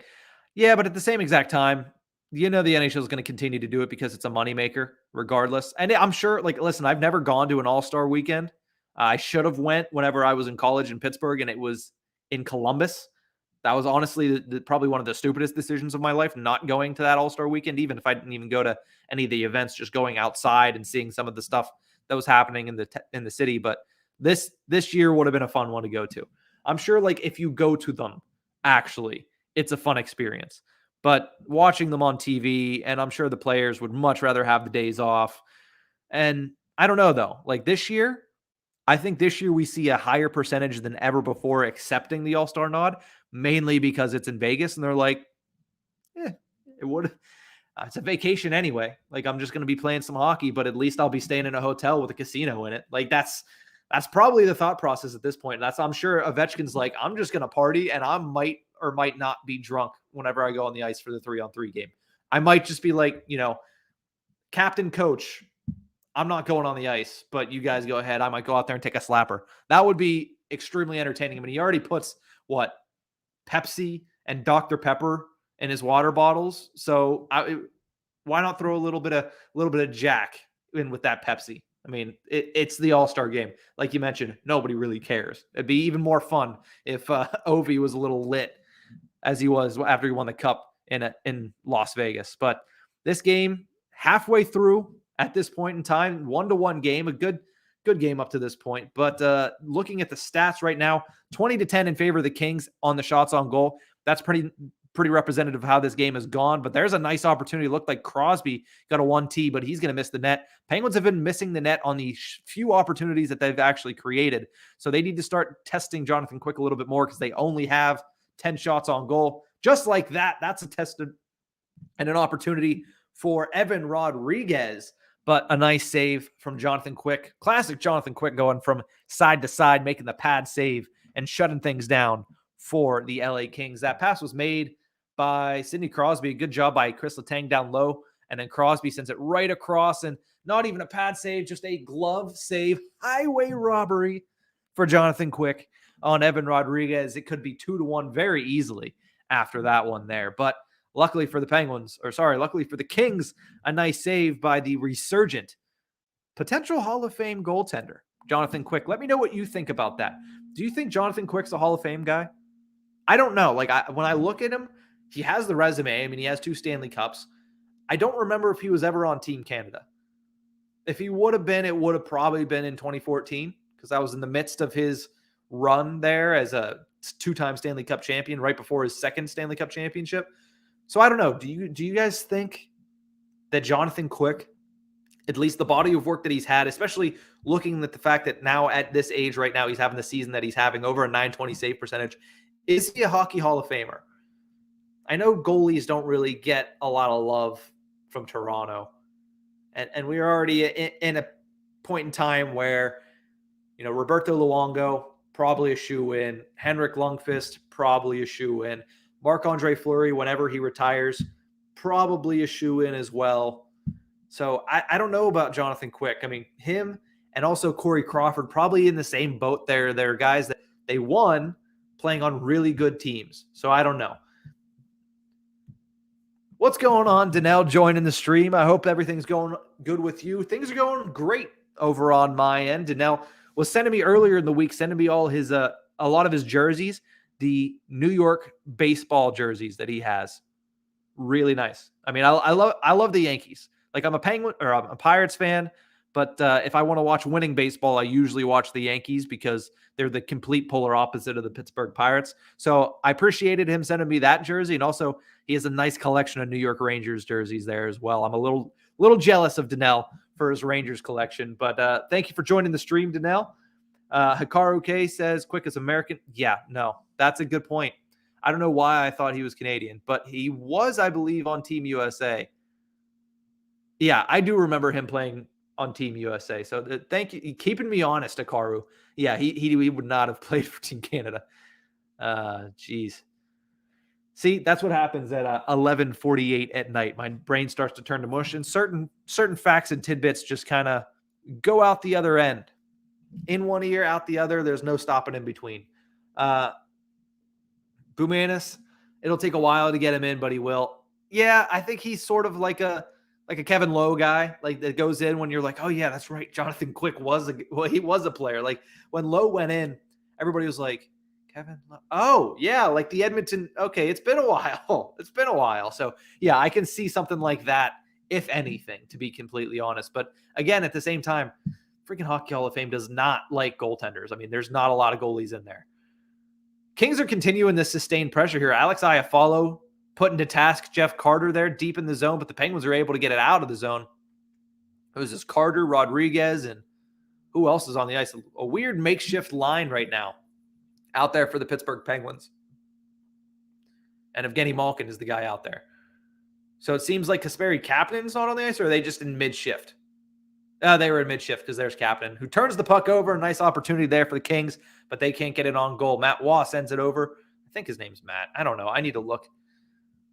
Oh, great opportunity there, but beautiful pad save by Jari coming over to make the save and cover it up, shutting it down on Wah. Or Matt Roy, either way. Chandler joining the stream. What's going on, Chandler? Penguins money line is the last leg of your lay. What do y'all think? Ooh, I would think you're still in pretty good position, but at the same time, like, just you're in good position to me because Tristan Jarry is playing extremely well. And while Jonathan Quick has made some saves, including a 10-bell save on Evan Rodriguez, he hasn't really been tested yet. And the Penguins have yet to really get to that next level. Unless they don't do that, you might be in trouble. But I feel like they're going to get something here. And the fact that they're sticking with it, even though the Kings have basically dominated the first 32 minutes of this game, I think you might be okay. How long is that parlay? Like, how many legs are in that parlay that you now need the Penguins to win? Did you pick every single game? I'd be interested to know. Donnell, Rangers, Islanders, Devils, Yankees. Yeah, he sent me all of these. The guy has a fantastic collection of hometown jerseys. I have like 6 jerseys. There's no rhyme or reason. Like, there's a bunch of Penguins jerseys in there. I have an Austin Matthews All-Star Game jersey, which I'm probably going to be selling. So if you're interested in that, keep an eye on my Twitter page. But yeah, I got to up my jersey game for sure. The next one I want is probably the Penguins' 3rd jersey. Probably want to get a Malkin one of those. But and Donnell did ask, yeah, and this is a good conversation piece here. Did I see the release of the NHL All-Star Game jersey? Do I like them or not? Maybe the return of the East versus West, but I doubt it. Seeing the way that they announced the lineups, I don't think it's going to be East versus West. I think it's still going to be the division stuff. But no, I really don't like the All-Star jerseys. I think they could do so much more. I think they're the NHL, so they're afraid to branch out, which obviously, yeah, that's going to happen. But at the same exact time, like, do something different. You don't need the NHL crest in the middle every single year. I know you're doing it for, you're trying to make money off of the crest and stuff like that. Get a different like logo or something for the divisions, because it's dry at this point. And there's people that have said, and I've seen them say on online today, like, oh, it's kind of a more classic look. Like, if you're going to go classic, go all the way classic. Do the black and like the black and like dark orange or whatever. Like, do extremely classic. Like, go back to and just completely redo or reverse retro the 90s All-Star jerseys. Like, if you want classic, do that. Or do I don't remember what year it was, but it was like the red and white and the blue and white, which I think it was a couple of years. But the one year that I believe it was like Malkin was there. It was early on, Malkin, Ovechkin, Crosby era. I can't remember what year, but that's the one that I liked. Chandler saying that his parlay is a 4-teamer. This is the only game with the NHL. Other were college basketball and NBA. All right, Chandler. I did have a college. I didn't have a college basketball bet. I know nothing about college basketball, so I will never bet it. But over at DraftKings, our show sponsor, I did have an NBA bet in, and I do want to check that. I had Grizzlies -4, and they won by 8. So my best bets today, if you want to follow me or fade me, you can go either way. I put out my best bets, one bet from every single professional sports league. Like I said, I don't know much about college, but I do NHL, NBA, I will do MLB once it comes around. I just started this January 1st. I do NFL, but I suck at the NFL, so fade any pick that I have. But 2-0 today. I had the Grizzlies -4. That was my best bet in the NBA. And I had the Tampa Bay Lightning -1.5, and they won by 2. So my best bets, 2-0 today. So anybody that faded me has to deal with the wrath, because I love being 2-0. But no, good luck to you. I'm pulling for you here. I'd like to see you win. I always like seeing people win money and take money from the sports books. It's an enjoyable experience, to say the least. Second power play opportunity here for the Los Angeles Kings. The Penguins penalty kill, the best in the National Hockey League this year, and they're starting another streak. I mean, they went on a near historic streak earlier in the season, games and consecutive penalties killed, but they're starting to do it again. They're on a roll. Killed one penalty earlier in this game in between the first and second periods. It was split, and now this is the second opportunity for the LA Kings as they're offside, and they're going to have to take that face-off outside the zone with 6:40 left in the second. This second period has kind of flew by. But let's see. Bumanis says, not a fan of the All-Star jersey, but do like the blue a little because like blue. Not the best reasoning. I like blue as well. I got a blue laptop case, blue background, blue everything, blue mic here. I don't want to mess up the microphone. I hope that didn't. Got a blue Yeti, which, potential show sponsor. No free ads, but this is, this one's on the house. Just going to say that. I'd like to have Yeti as a sponsor for sure. And any free Yeti swag would be sweet. But I am done talking about them because that's the little bump that you get, but no more free ads for the place that will not be named. Chandler says you'll give me a follow. I appreciate that. And like I said, listen, I am by no means an expert. I think my 2-0 night gets me to 15-15 on bets this year, at least my best bets. So take that for what you will. But if you see me on a hot streak, maybe jump on it.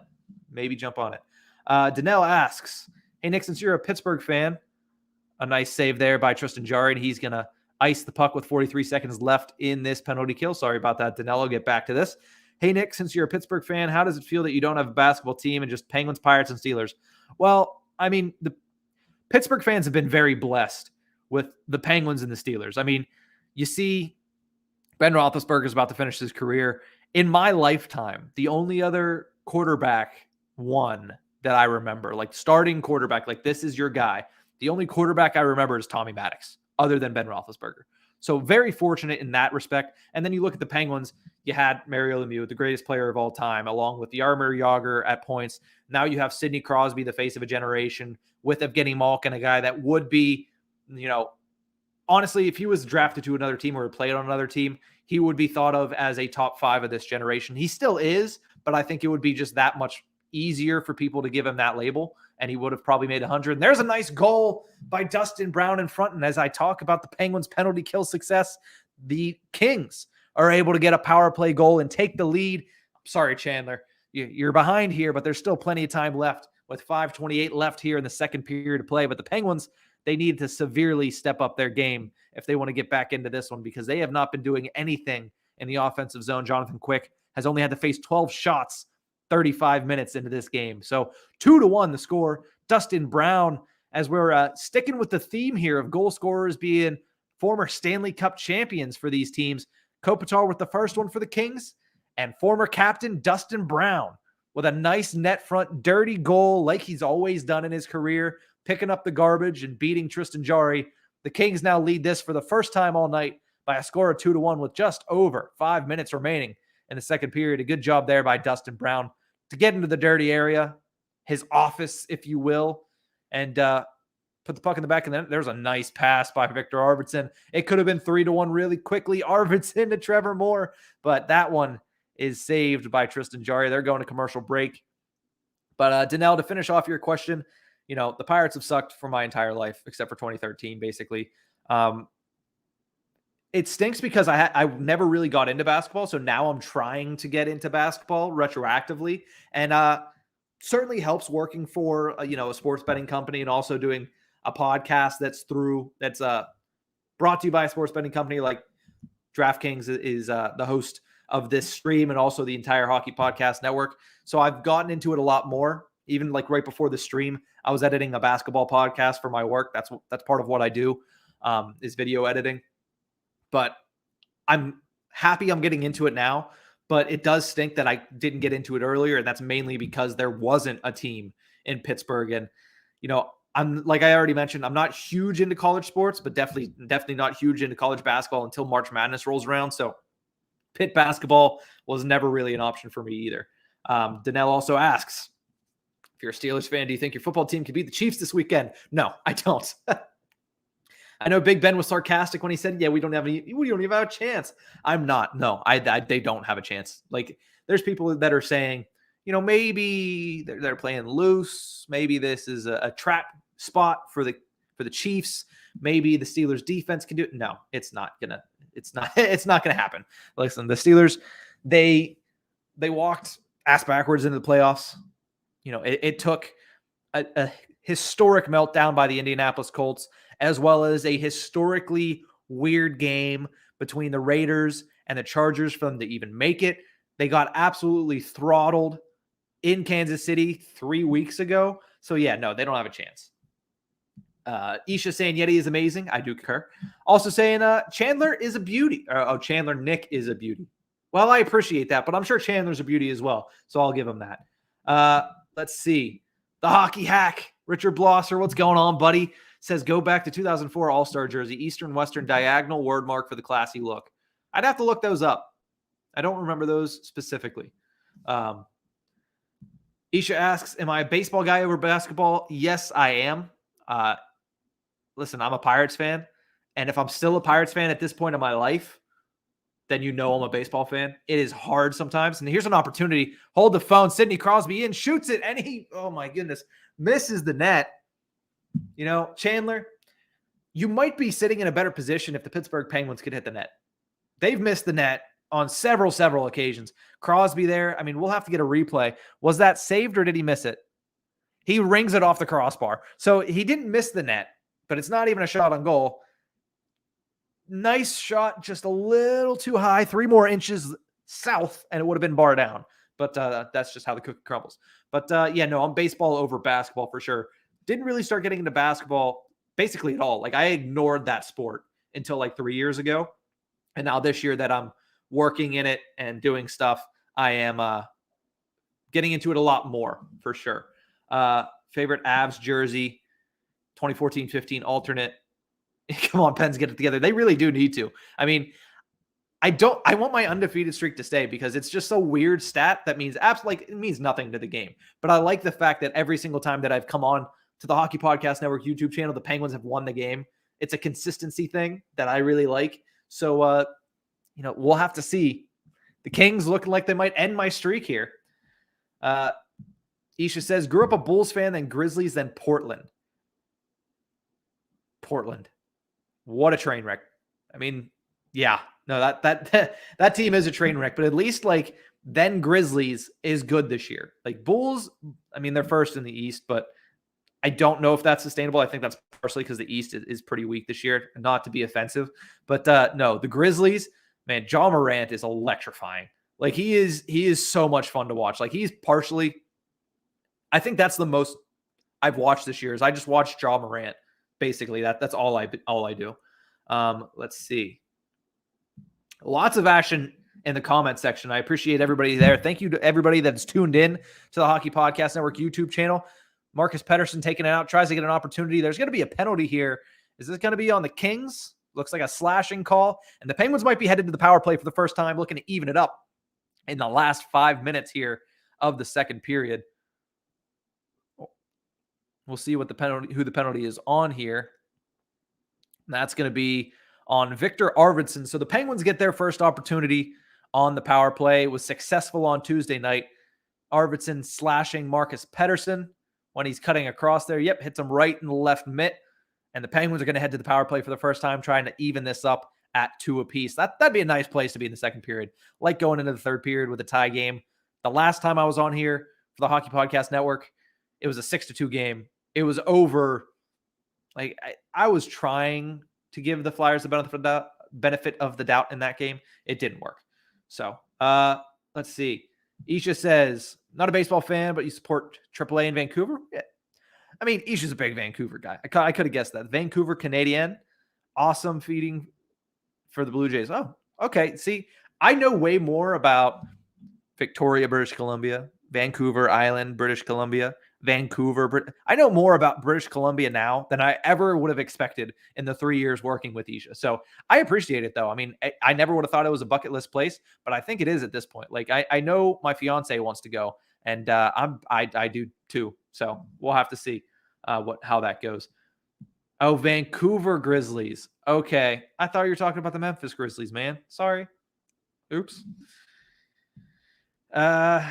Gino says, can the Penguins still win this game? Oh, this is a big opportunity here. Nice save, and that is a save that could turn the tide. So, Gino, to answer your question, a save like that by Tristan Jarry on the power play, like a penalty kill opportunity, shorthanded opportunity for the Kings, that's the type of save that could turn things away around here. Only down 1 goal. The Penguins do have a pretty high-flying, high-scoring offense when they want to. So, they're still, for sure, in this game. So, if you're Chandler, you still got a chance here. But another 2-on-1.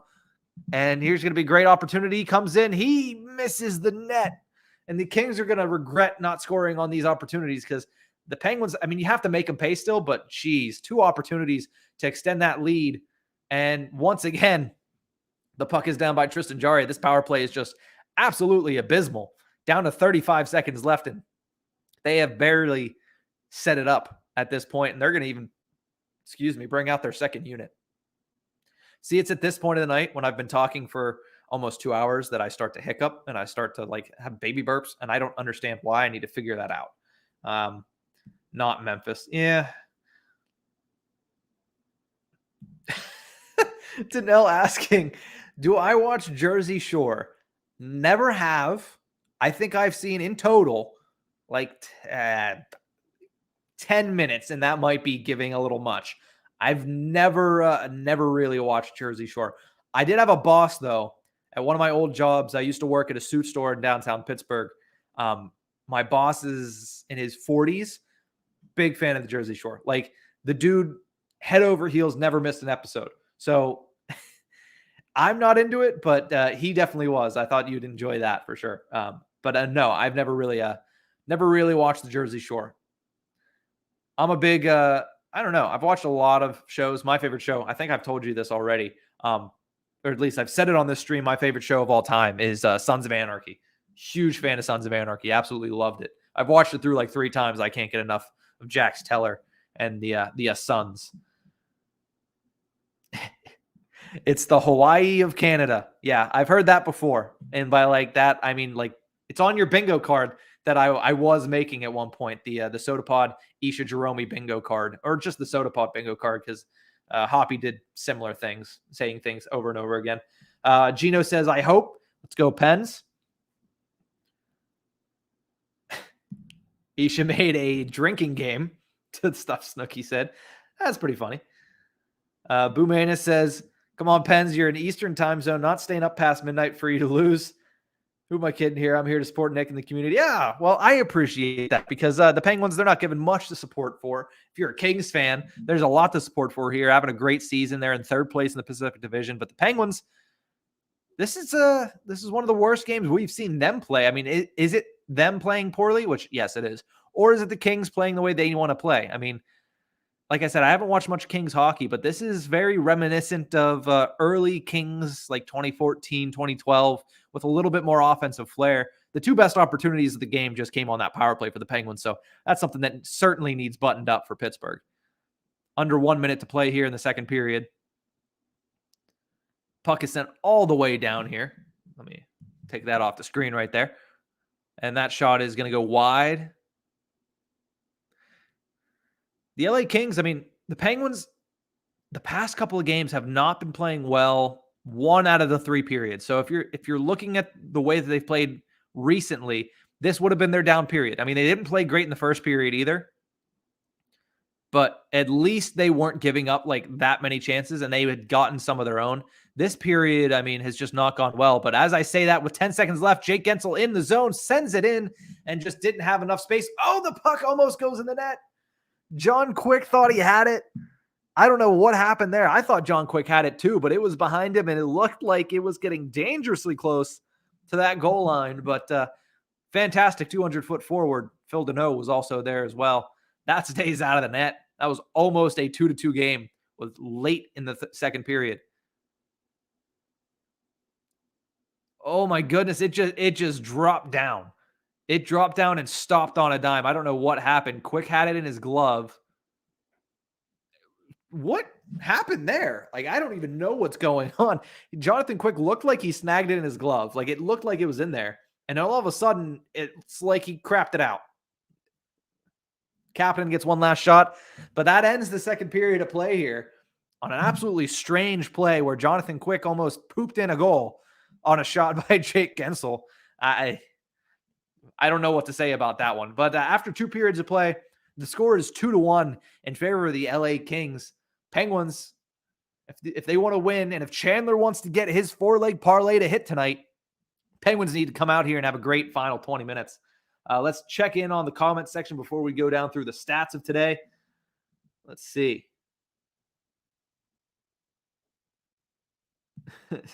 Isha saying, Nick, it was so bad it was good. First 2 seasons, trash TV for sure. okay, I've watched some trash TV, especially in quarantine. And this is not a tangent I'm going to go on for long. In quarantine, I loved Tiger King. Most of the country did. Second season came out. Me and my fiance sat down and said, okay, let's watch this. We're excited. Season 2 of Tiger King. We watched the first episode like 5 times trying to get into it. Could not do it. Like, could not get through the first episode. It is bad television. Like, it is really bad. First one, I think it might have been just because, captive audience, all of the world was inside doing nothing, and they came out with that. But I don't know why. First season, I loved it. Second season, not great.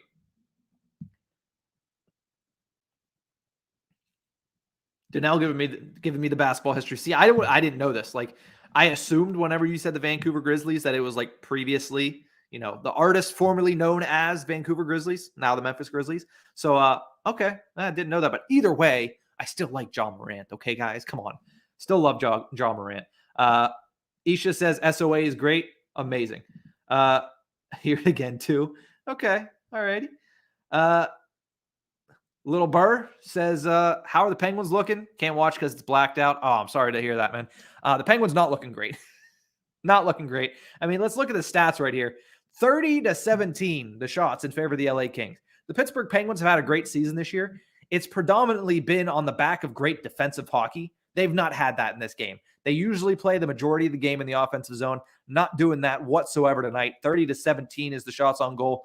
I feel like that's even less than what it should be. Like the margin should be much deeper because the just absolute discrepancy in the level of play from both of these teams is very wide. I mean, the Kings have basically dominated the first 40 minutes, minus about 5 or 6 minutes where the Penguins got their feet underneath them, but they really haven't had their feet at any point consistently during this game. Looking at the rest of the stats after 2 periods of play, block shots 11-7 in favor of the LA Kings. A lot of missed shots on goal by the Penguins. A lot of times they were not able to even hit the net. So Jonathan Quick getting a little bit of a reprieve from the normal Pittsburgh Penguins team. Penalties, 2-1 for the Penguins. 1 power play goal. Dustin Brown, the lone goal the second period. That's why they're up 2-1 heading into the third. Hits 14-11 in favor of the LA Kings. Faceoffs 22-14 also in favor of the Kings. The Penguins have 4 giveaways to the Kings, only 2.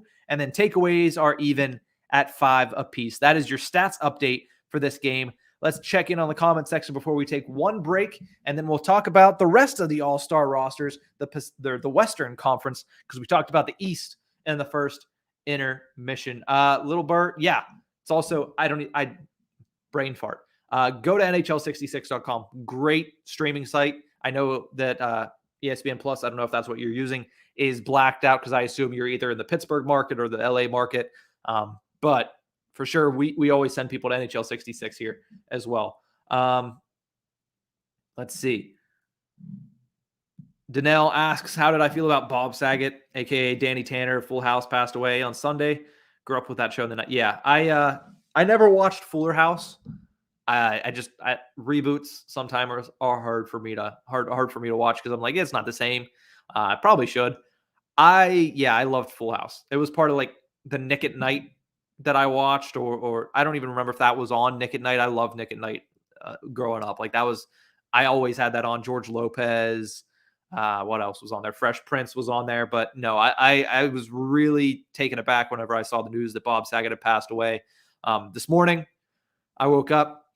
I went on YouTube when I was trying to wake up, but no, I knew. I knew Isha. I knew what happened, but no, I was taken aback when I saw that. And this morning I saw the recommended on my YouTube was Bob Saget's Hot Ones interview, because I love the Hot Ones interviews. Watched that and just, some of the things he said that he's just like, oh, I'm fortunate to be here and stuff like that. Like, I have dark humor. Just seeing that was like 4 years ago, but just absolutely, it's sad to see that. So the world has lost a couple of gems so far in the last like 3 weeks, with Betty White, of course, on New Year's Eve, and then Bob Saget last week. So it's tough, especially like growing up. I watched that as well, and seeing the outpouring of love from everybody. You could tell that anybody that had met him, he was true to form in person. So the world lost a good one in Bob Saget, that's for sure. Boomanis says season 2 was beyond normal trash TV. Yeah, that's That's fair too. Oh, Little Burr has a parlay as well. This is sad. Need the Penguins for your parlay. I asked this to Chandler because Chandler's sweating off the same parlay as you. I don't know if it's the same exact one, but he has a 4-leg parlay. Needs the Penguins. How many legs was your parlay? Because I'm very intrigued by other people's bets. I had the Penguins as part of a parlay, but that was busted already earlier. Took the Hurricanes. They got crushed. It was unfortunate. But let's see.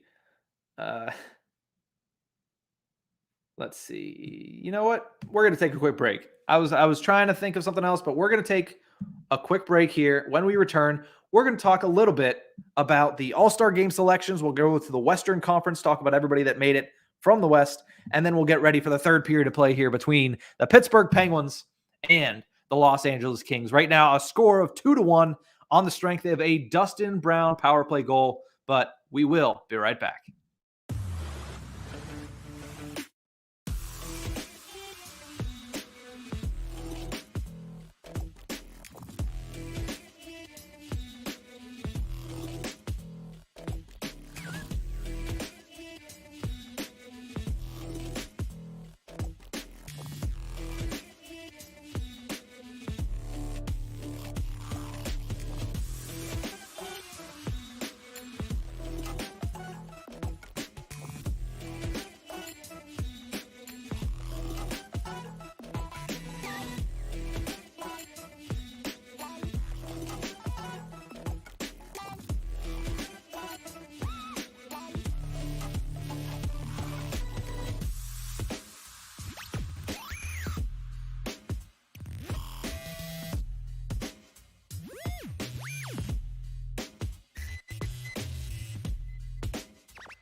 Welcome back to the Hockey Podcast Network YouTube channel as we're watching along here to the Pittsburgh Penguins taking on the Los Angeles Kings. My name is Nick Berlansky, and I'm the host of tonight's Watch Along, the second of a back-to-back doubleheader tonight on the Hockey Podcast Network YouTube channel. Shout out goes to Neil Villapiano, who was on, well, at this point, 2 hours ago, he went off the air. He had the watch along of the New Jersey Devils taking on the New York Islanders, a nice game that ended late there. The deciding goal was late, a 3-2 win for the Islanders. I mean, who knows? Maybe this game is tagged and earmarked for a similar final score. We'll see if the Penguins can come back to tie this game up. But as of right now, it is a 2-1 score in the second intermission. Penguins not really had anything going in this game, but what has been going along in this game has been the comment section. Shout out to everybody that has been in this active comment section. I've been on the air now for 2 hours, and the comment section is just not stopped. So shout out to everybody that has been there. Thank you to everybody that has been in there. And thank you to everybody that has tuned in to the Hockey Podcast Network YouTube channel. We still have lots to go tonight as this game still not over yet. 20 minutes to go in a game where it is 2-1, all goals scored by veterans of the league is the nicest way to say it. Veterans of the league.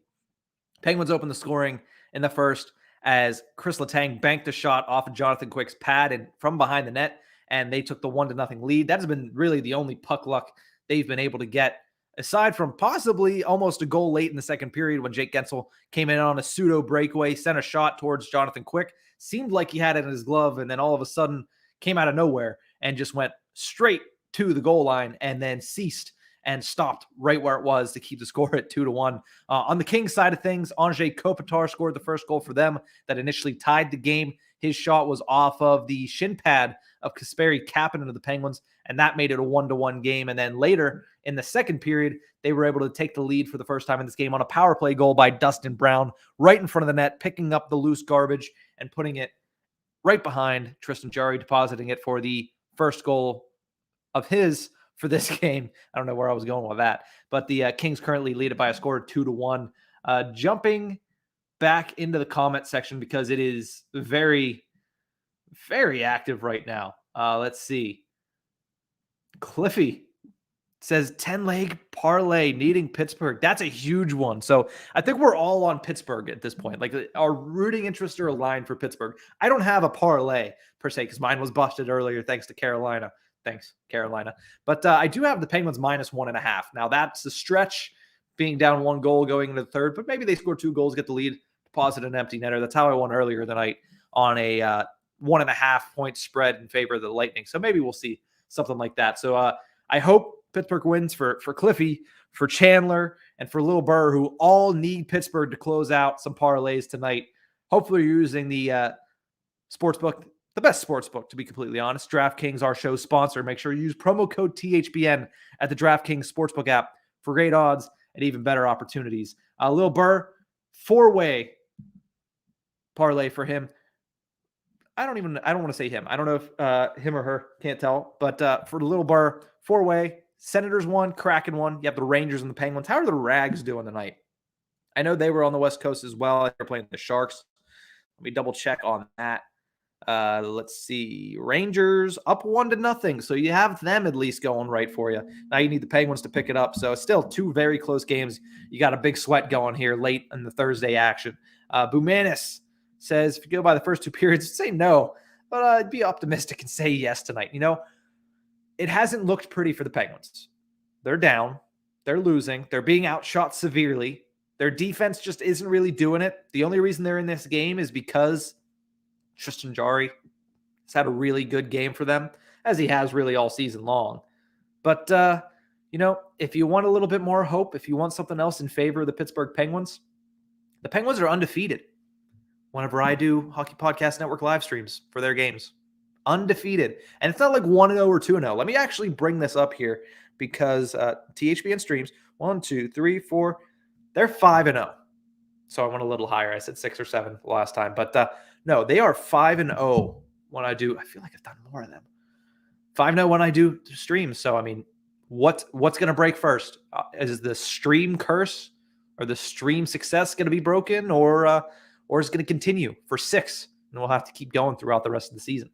We'll see. Hikaru says the Pens seem generally lifeless. I do concur that. Yeah, I really do. Second period, they gave up 20 shots on goal. I mean, that's what the Kings broadcast just had up. That's ridiculous. You should never, if you claim to be a defensive team, which the Pittsburgh Penguins have hung their hat on a lot this season, 20 goals. Jeez, that would be awful. 20 points. Wow. I can't speak. 20 shots on goal in a period is not good. So, Amy joins the stream. Thanks for joining the stream. Amy got the Penguins on the money line to close out a 3-leg parlay. Grizzlies and Oregon were your other 2 legs. No, Oregon beat UCLA tonight. That's something I saw a lot of people betting on. But like I said, I don't bet on college sports just because I have basically no knowledge. But I had the Grizzlies as well. So I was with you on the Grizzlies. I'm with you on the Penguins. So we'll see if the Penguins can close out your money line and maybe win by 2 and give me a nice win as well. Let's see. Bumana says, cheering for my streak to continue. I am too. Yeah, I like it, really. And I don't know if it's been a product of who they've played, but I mean, let's take a look at the teams they've played while I've been doing this. They played the Panthers the first time I did it. It's a good win. They played the Jets the second time. Good win. The Kraken the third time. They're not a good team.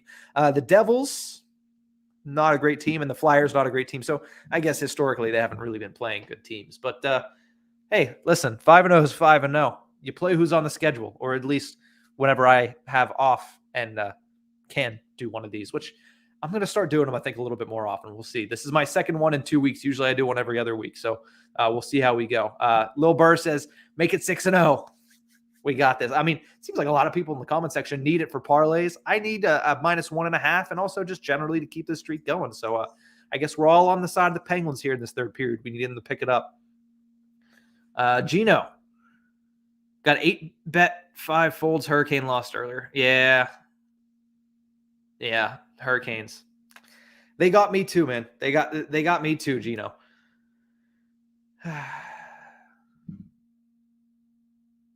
Danelle saying Bob Saget was only 65. Yeah, he was very young. I'm interested to see what the autopsy results are. They said it was it might have been a heart attack. I mean, I don't know. Like, they found him in his hotel room in Florida.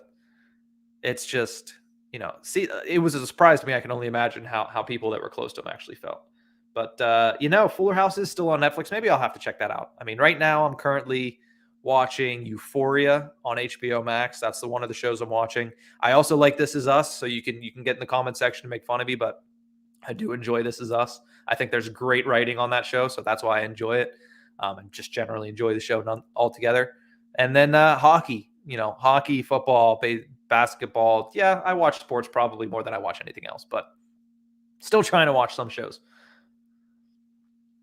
Lil Burr says, won a hockey parlay earlier, just messing around with this one, but the Penguins might ruin the run for the night, so there's always tomorrow. Yeah, that's true. There's always tomorrow. I mean, last night I was 0-2 on my best bets. Tonight I was 2-0. Altogether I'm 15-15. If I stick around 500, I say that's successful because that sustains me and my gambling hobby. But I don't really bet that much. My units are very small because, you can go down, you can lose a lot of money really quickly in sports betting.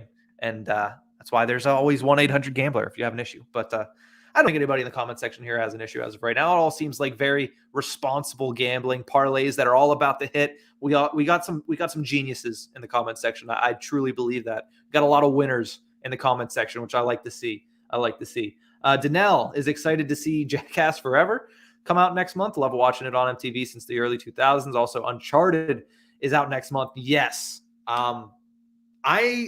Listen, when it comes to movies, my biggest fandom easily goes to Marvel.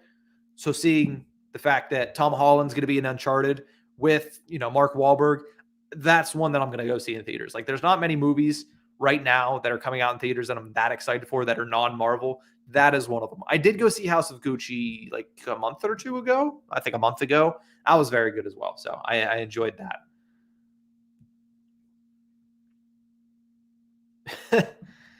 Boomana says, can't bet, but if you could, the Penguins would be screwing you over right now. Yeah, I feel like a lot of people took the Penguins.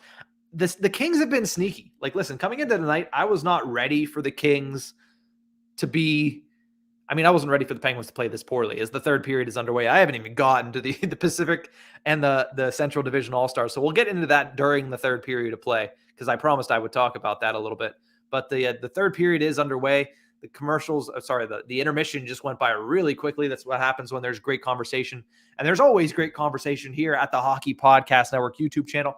Thank you to all for tuning in. If you like what you're seeing, hit the like button for me. I would truly appreciate it. It lets the masters at work, the people that lead this, know how well I'm doing. That's a performance base. So if you like what you're seeing, make sure you hit the like button. I would truly appreciate it. And also, if you really like this format, if you really like these watch-alongs, if you like talking hockey, talking basically everything while there's a hockey game going on to discuss, make sure you subscribe to the Hockey Podcast Network because we have streams like this every single night of the NHL season, including tonight. We had 2. There's nights that we have 2. And sometimes, listen, the Penguins eventually going to go back to the East Coast. They're going to be playing 7 o'clock games.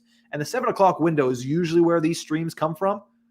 I got to start to keep doing like late ones. The late night crew here on the Hockey Podcast Network YouTube channel, y'all are the salt of the earth right now. You know that? The salt of the earth, great people. I got to start doing late night ones. And maybe that means watching more Kings hockey. Maybe for Jacob, I'll be watching more Go Knights Go hockey or Kraken hockey, or maybe me and Isha need to get together. I don't know if he's still on the stream. Maybe we need to get together and do a stream together, and maybe a Canucks game, maybe Canucks Wild or something like that. Although that's usually Dylan versus Isha, and that one. Those are always interesting. But Danelle asks, He says people are hating on the All-Star game. They have to add other players from other teams, and some teams ain't going to do as well this season. Yeah, I do. And we talked about this briefly before, and I know it was before you got here, so I gladly talk about it again. But I like the format that every team needs to have a player represented. Like if the MLB does it, and there is a tie goal by, is that Big Zed? That's Big Zed right there. That is Redeem Zahorna. Sorry, looking down there. Big Zed, as we already talked about earlier. I'm not allowed to call him Big Z, apparently. Apparently, that is like sacrilege to Zdeno Chara. So we'll call him Big Zed. Big Zed scores the tying goal for the Pittsburgh Penguins, and everybody in the chat breathes a sigh of release that they need the Penguins to win on the money line because it is now a tie game early in the third. Bottom six scoring from the Penguins. And who does that assist go to? None other than, if you've been here the whole time, I mentioned his name several times, Teddy freaking Bluger, Theodoris Bluger, with a beautiful pass out to Big Zed. And it is a 2-2 game just over a minute and a half into the third period. The Penguins coming out flying. This time, we'll see if they can sustain it, because they came out flying in the second period. That only lasted for about a minute and 30 seconds. And then, nothing else good really happened for them. This time, at least, they take advantage, tie the game, and it is a brand new match here in the crypto.com center. Again, I'll have to say it like that. But no, I do like the fact that they have to send everybody. Let me catch up to the comments here. Did I see Spider-Man No Way Home? Everybody loved it. Think it's the best Spider-Man movie ever. Also, people said it's the best Marvel movie ever. I will not give it the best Marvel movie ever. It is the best Spider-Man movie ever, in my opinion. I've seen it twice now. And best Marvel movie, I think, still goes to Endgame. Then I'll probably still put Infinity War above that, but it's in the 3 to 5 range for me. I haven't officially ranked it. And listen, I'm a freak. I'm a weirdo. I rank basically everything that I do. I have the IMDb app on my phone, so I rank movies on a scale of 1 to 10. There's a lot that goes into movies when I watch them. So yeah, no, I have that right now, somewhere probably ending up between 3 and 5. Little Burr. Yes, we do this every day. You already, answered the questions. Rangers up 2. Hey, good things are happening for the folks in the chat here. Penguins tie it up early in the third. Rangers go up 2 early in the third. Everybody's making money tonight. That's what we like to see. Penguins, my streak of 5-0 still alive here. This is what's going good. A good start to the third period. A good start in the last 15 minutes for everybody here at the Hockey Podcast Network. Gino says, let's go. Lil Burr says, goal Penguins. Let's go, baby. Big time play. Lil Burr is pumped. Hockey hack. Richard Blosser. Big Zed with a big goal. Gotta love it. Gino says, one more. Go Pens. Also watched Spider-Man No Way Home. Excited for the next Venom movie. I haven't seen Venom 2. I need to see it. So please no spoilers. I'll be very upset. I haven't seen Venom 2. Morbius is coming out. I don't know how I feel about that. I'm very excited about the next Spider-Man movie, whenever that will be. I know it's going to be painfully long away, but I'm also excited for Doctor Strange and the Multiverse of Madness. I think that's going to be a good movie, and I love Elizabeth Olsen, so I'll be very happy to see that. 2-2 the score now, just over 3 minutes into the third period. Kings trying to push back and get that goal back, and they do! Oh, no! Oh, no, that's going to be a goal by number 44. Trying to think of who that is. Off the top of my head, I cannot. It was a defenseman for the Kings. And just like that, the Kings are back on top by a score of 3-2. If you're an over better, there's a good chance that you might hit the over now, because the over-under was set at 5.5 at show sponsor DraftKings. We'll see how this did. There's some contestation. What am I saying? I don't know. Mike Sullivan was mad about something. He was contesting something. I don't know if he was just mad, or if there's actually an offside that might be challenged here. That's going to be Anderson. Is that Elias Anderson? That can't be Elias Anderson. I thought Elias Anderson was out. Mikey Anderson. Okay, his first goal of the season. That makes about as much sense as anything ever. Penguins give up a lot of goals to people that don't really score very much. And just like that, after Big Zed tied it up, just a couple minutes later, Mikey Anderson gives them the lead. And here's an opportunity for Trevor Moore, who's on a hot streak. Tends a nice pass across, and oh my gosh, just like that, it's 4-2. Victor Arvidsson puts the puck in the back of the net, and it is not looking good for anybody that wants to see the Penguins win this game. I mean, quick strike offense there by the LA Kings, and it is 4-2. Plenty of time to go. And the Penguins do have the firepower. This is not over by any stretch of the word. Any stretch of the word. I don't know. But 2 goals in under a minute. Not a good look for the Pittsburgh Penguins, as that's going to be Victor Arvidsson. Jeez. And it's a 4-2 game. Just a beautiful cross-ice pass from Trevor Moore, who we talked about a little bit earlier, on a hot streak, having a great showing as of late.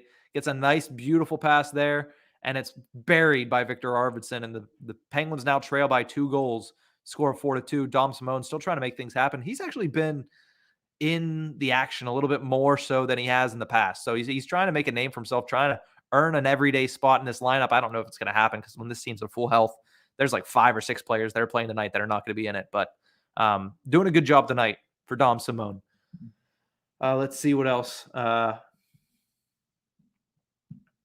asks, have I ever watched Karen freakout videos on YouTube? Have I ever dealt with a Karen in public or not? I've dealt with a Karen in public multiple times. I've worked in, those were 10 seconds apart, by the way, those 2 LA Kings goals. Absolutely ridiculous quick strike offense from the team in black and white. Black and silver, black and white, either way. I've dealt with Karens.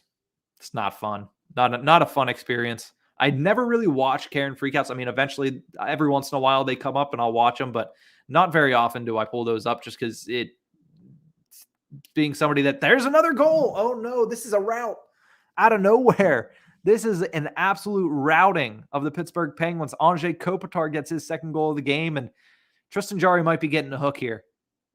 I mean, he's had a great showing. The first 2 periods, he had a very good showing, but 3 goals in the last 2 minutes of play, and the Kings now lead it by a score of 5-2. Not a good look for the Pittsburgh Penguins. Not a good look for everybody that's trying to get them on the money line to finish out their parlays, and the Penguins look like they're going to be costing a lot of people a lot of money tonight. Not what we like to see. But no, dealing with Karens is not good also. And Danelle says, go see Let There Be Carnage. It was good. Okay. I mean, I love Woody Harrelson, so I planned on seeing it at some point. I just gotta have the time. Really don't know when. But when I have the time, I will see it. And then Danelle, since you follow me on Twitter now, when I see it, I will make sure I let you know what I think of it. So I'll DM you after I finally see it. I don't know when that'll be, but eventually I will, and I'll let you know what I think. Little Burr says goal LA. That's game 4-2. I can only imagine what Little Burr thinks now when it's 5-2. And listen, it was already like 80-20 when it came to like possession and everything else going on in favor of the Kings. Now that they have this lead, Penguins going to try to make a move there. Evan Rodriguez takes it in. Anderson bumps him off the puck. A nice play there, shut down that rush.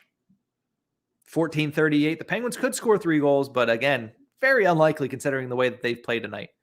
Kings have just absolutely dominated the pace of play, and realistically, just the entire game. I mean, they've had a really good game plan. So, Danelle asks, when you watch hockey games on NHL 66, it's a few minutes behind than you watch on TV, which is the live feed. Kind of hate that. Yeah. That's why I only use NHL 66 as a last resort, which luckily, like for me, the team that I follow mostly, mainly because I cover them for the network, is the Penguins. Luckily, I don't live in that broadcasting space, so it's not blacked out for me. I can't watch Washington Capitals games, which kind of stinks when they're that good of a team, and I want to watch Ovi, but I can watch every other team other than the Capitals. Or if it's on like NHL Network or TNT, then I have to pull up a stream or something. But it does get a little bit annoying, especially if it's behind the like score updates on your phone. That's when it gets really frustrating. But nonetheless, a frustrating night for the Pittsburgh Penguins. There's a good shot on goal, and Tristan Jarry is still in there. That just tells me that they don't want to give Louis Domingue the shot as of now. I'm sure if there's another goal scored, I don't think they would leave Jarry in there. I think they'd give him the time off because he has started and played more hockey than most goaltenders in the National Hockey League this season. And it looks like they're really just rolling their bottom 6 as well. They don't want to get their top 6 hurt. You would imagine that in the next game, Brock McGinn, who's already out of protocol, is going to be joining the lineup. You also imagine that Brian Rust, who should come out of the protocol tomorrow, will be in the lineup on Saturday, and then possibly some other names as well. But we'll have to see. Little Burr asks, Ducks or Wild tomorrow? See, it's really weird and it's really finicky, especially when you're trying to pick out like a day in advance. Like, I won't know. Like, you never know who's going to go out onto the COVID list tomorrow. That's why it's very hard for me to pick out like this early on, for sure. But let me look at that matchup. First of all, see where it's being played. Second of all, see like what the matchup looks like. Ducks Wild, 8 o'clock in Minnesota. Let's see. Injury-wise, Mahura and Gibson still out. Kaprizov and Eriksson Ek still out. Ducks coming off that loss to the Pittsburgh Penguins. On the road, and I don't know what the odds are. I would lean the Ducks in that one, Little Burr. I would lean the Ducks. I mean, the Wild without Kaprizov is their biggest guy, but the Ducks, I mean, they played a pretty good game against the Penguins. Penguins just kind of had their way on Tuesday. I think the Ducks are going to be looking for something else, and especially getting on the road there, that first game, I think, and they've had a couple days off. I would take the Ducks, or at least lean the Ducks in that one. Donnell bringing it back to Marvel, which I appreciate, and that this is a blowout at this point, so now we're just looking for topics to have. Nick, what are your thoughts on the Eternals? If you've seen it, Rotten Tomatoes gave it the worst Marvel movie ever. I saw the movie, thought it was, it was very long. They had a lot of backstory that they needed to mine. I didn't think it was awful, but no, I actually quite enjoyed it as a standalone movie. When it comes to it being a Marvel movie, it goes down my rankings, and it just doesn't fit as well in Marvel because they're branching off into new sections and trying to create new storylines into this next era of Marvel.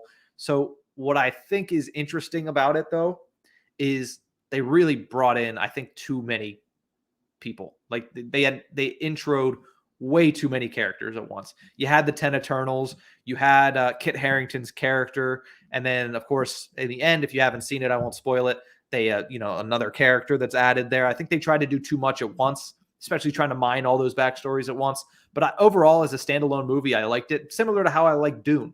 Like, I really like Dune as a standalone, its own thing movie, and I like the Eternals the same way, but knowing Eternals is part of a greater thing in the Marvel Cinematic Universe, didn't like it quite as much. Yeah, this is what you're going to expect to see right now. Looking at the game, 5-2 game, 12:42 left. Mike Matheson taking some exceptions to Adrian Kempe, getting around their goaltender. So, yeah, it's going to get chippy here. Both sides are going to try to stay healthy, but, the Penguins are not happy right now with their performance. Their coach is not happy with their performance. I'm excited to see what Mike Sullivan says after this game, because this is, you go back, this is probably one of the more lackluster performances that this Pittsburgh Penguins team has had really all season long. So that's a credit to the LA Kings and the job they've been able to do tonight. Gino says you picked the Ducks too. Yeah, it just feels like the logical pick. I mean, I think the Wild are so good this year, and I'm intrigued to see what they do. I think it sucks that they let Rem Pitlick go, like they lost Rem Pitlick, but I also think if Kaprizov's not playing, if Joel Eriksson Ek's not playing, that takes a lot out of their sails. So, yeah, I would lean the Ducks, like I said. Hockey hacks, and hey, oh boy, that escalated quickly. It did escalate quickly, and the Penguins are going to be on the kill again. So it's gone from bad to worse here about halfway through the third period for the Pittsburgh Penguins. That's going to be, that's just a stupid penalty by Marcus Pettersson. I don't know what he's arguing there. He planted Victor Arvidsson right in the middle of the ice with nobody around him. So that's going to be a penalty. That escalated very quickly, and the LA Kings get a third, I believe, power play opportunity, 1 for 2 already on the night.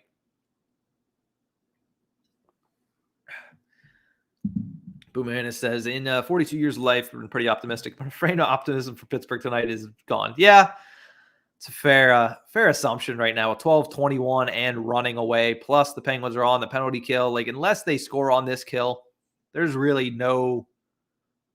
I mean, I hate saying there's no hope. I'm pretty optimistic. Here's a 2-on-1 for Jeff Carter. He's along with Teddy Bluger. Carter over to Bluger. That gets broken up by Alex Iafallo. So, that's just how things have been going. It's been the start of something really good, and here's another opportunity. Sends it out. Bluger doesn't get it. And here come the Kings on the rush, a 3-on-2 if they hurry. Arvidsson over to Kopitar. Kopitar over to Iafallo, but broken up by big Jeff Carter. A nice play. And the Kings still going to be able to get it set up, though. But, that's the story of this game, is the Penguins, start to get something going, and then they never take that second step to enact any opportunities. Teddy Bluger sends the puck down the length of the ice, and that's going to be a clear. Lil Burr says, Ducks are plus 135, so that's a plus. Yeah, the sports books, I don't think the sports books really take too much into effect with hockey. I mean, you look at the lines, and it's practically like, I'm sure the sports book looked at it and they're like, Ducks are on the road. John Gibson's their starting goalie. He's going to be out. Ducks are the underdog. But realistically, I mean, the Ducks might be the underdog. Is Cam Talbot even playing for the Minnesota Wild? I don't know. I know he was dealing with an injury. But with Kirill Kaprizov out, Joel Eriksson Ek out, they're already thin at center ice as it is. But Anthony Stolarz, he's not John Gibson. I get that. And Gibson's an all-star for a reason. But Anthony Stolarz played an absolute hell of a game against the Pittsburgh Penguins. So if he's able to do that, he'll be able to play a hell of a game against the Minnesota Wild. And that offense is not going to get held down like it was on Tuesday for very long. So I expect that to be a good game. And, getting plus money is never a bad thing. So I would take Ducks plus 135 on the money line for sure. I don't know if I would take them. I would certainly take them plus 1.5, which is, I would imagine, what they are at DraftKings. But I would, if I'm confident, the plus money is probably with Ducks money line 135. That was a nice slap shot that almost beat Tristan Jarry, but just goes wide of the net. Penguins do kill off that penalty. So now they're trying to get something going. Looks like their first line is out there on the ice. They have just about exactly 10 minutes to play to try to make up this 3-goal lead. Hockey Hack says, had to sit through a Hershey 7-3 loss a few weeks ago. Yeah, if it's in person, it's kind of bad. Because I was going to say it's not as bad, but the one hockey game I've gone to this year was Penguins at the Capitals, and the Penguins lost by a score of 6-1, and it was horrifying, to say the least. Great opportunity there for a goal, but just how the night is going. Jonathan Quick adding on to a great season. I mean, his resume is already extensive, but this year it's getting even better. A nice shot, point blank by Kasperi Kapanen, but snagged by Jonathan Quick, and Kapanen had some choice words for that.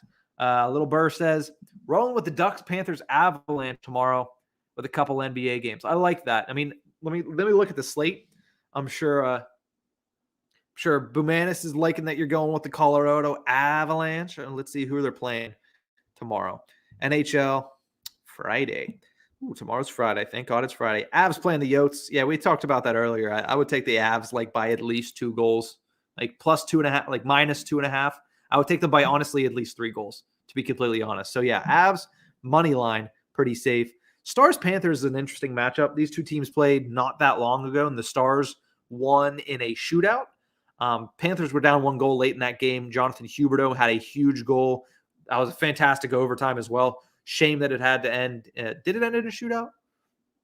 It did not. I think it ended in regulation or in regular overtime. So, that's a tough matchup, especially when the Stars are playing good. They're a tough team to beat. So, that's the only one I would contest. I would lean Wild. I would probably agree Panthers get the best of the Stars at this one, especially because it's at home.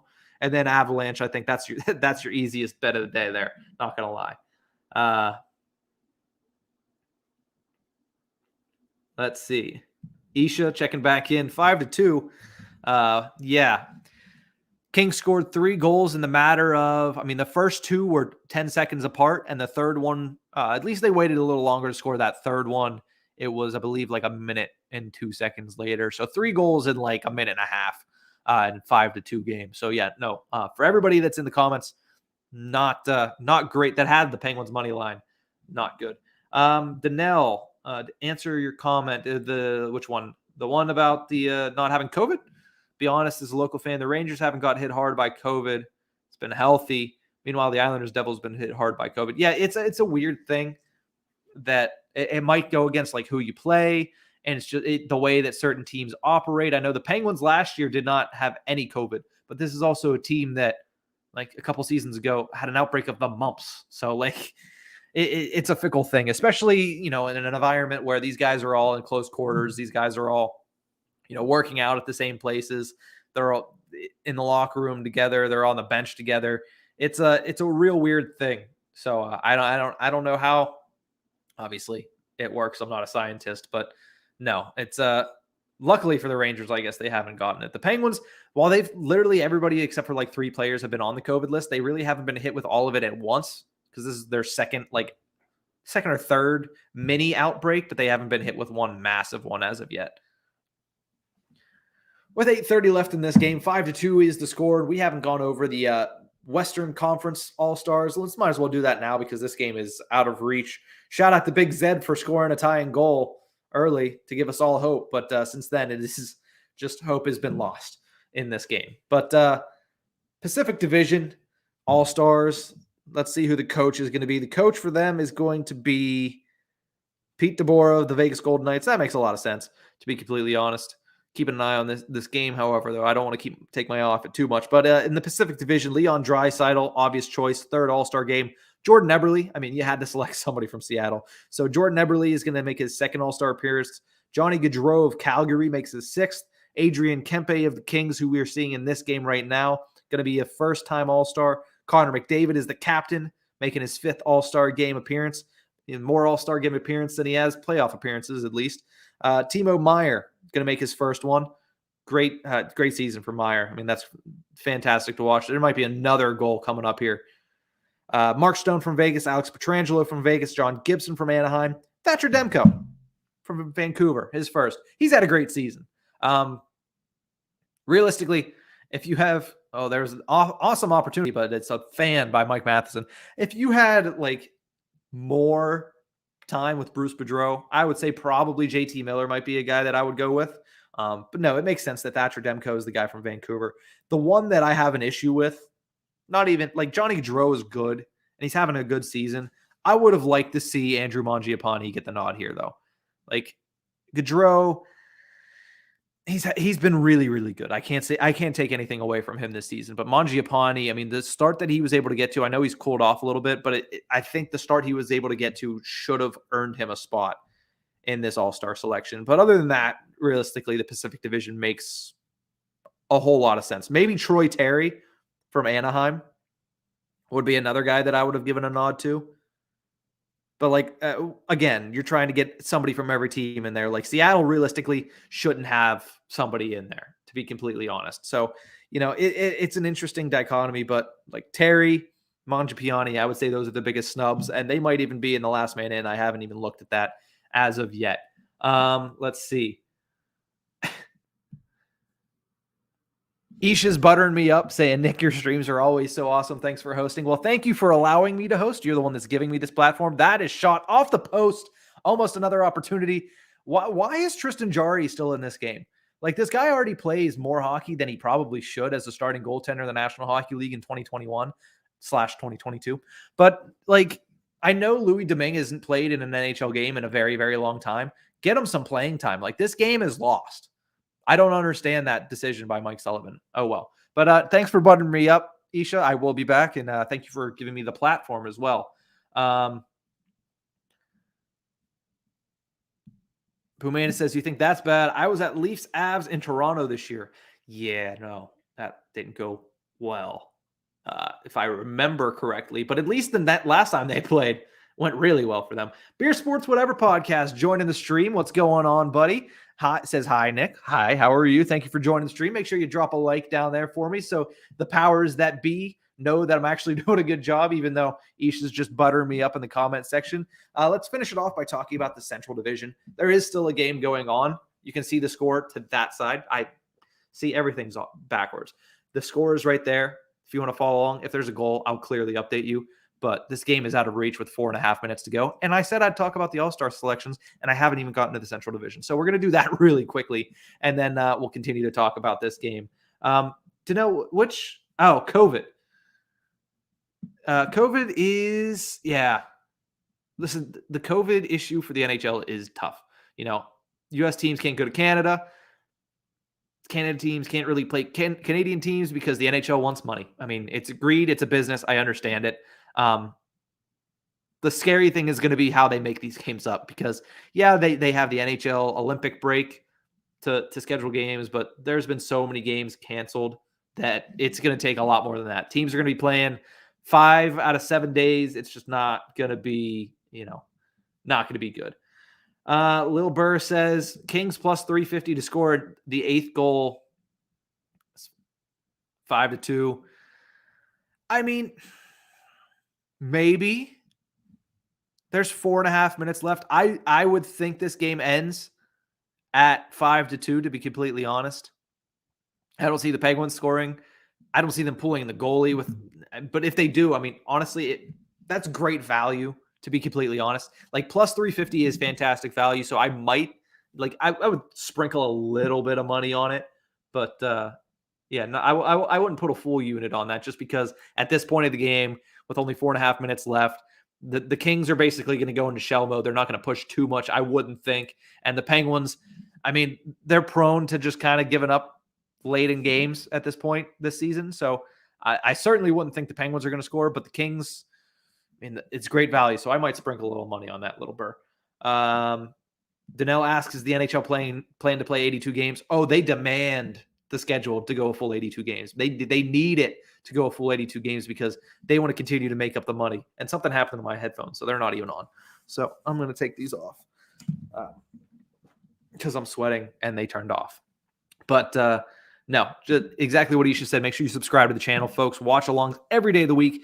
Drop a like for somebody. I don't know. He's saying a beauty. I don't know where the beauty is. Probably all you beauties in the comment section. That's where I would go with it. But no, definitely subscribe to this channel. My goal is 850. I don't know where we're at. I usually don't check until I get off the stream. So hopefully we're up around 850. Initially, I said 900. Little too much there, little ambitious there. But if we get to 850, I'll be very, very happy. And the powers that be will as well. Let's see. Boomana says it's true, Nick. It would be a brand risk. I have a really bad when it comes to Avs losing.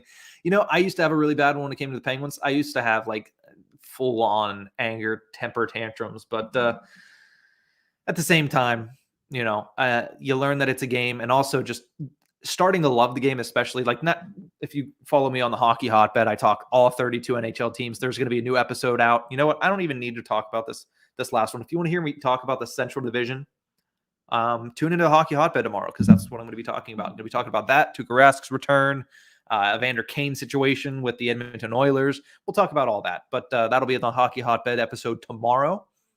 But no, for the rest of this game and this stream, basically,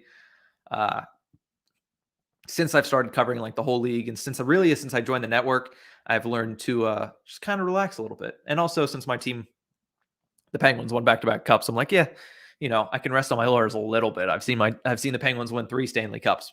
Pretty good.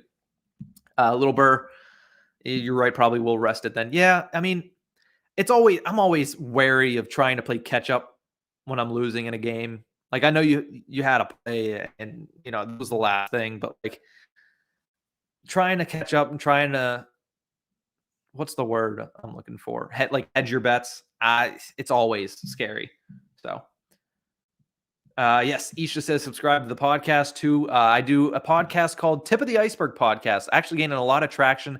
If you're a fan of jerseys, Danelle, I know you like jerseys. If you're a fan of jerseys, we are giving away a Penguins 3rd jersey.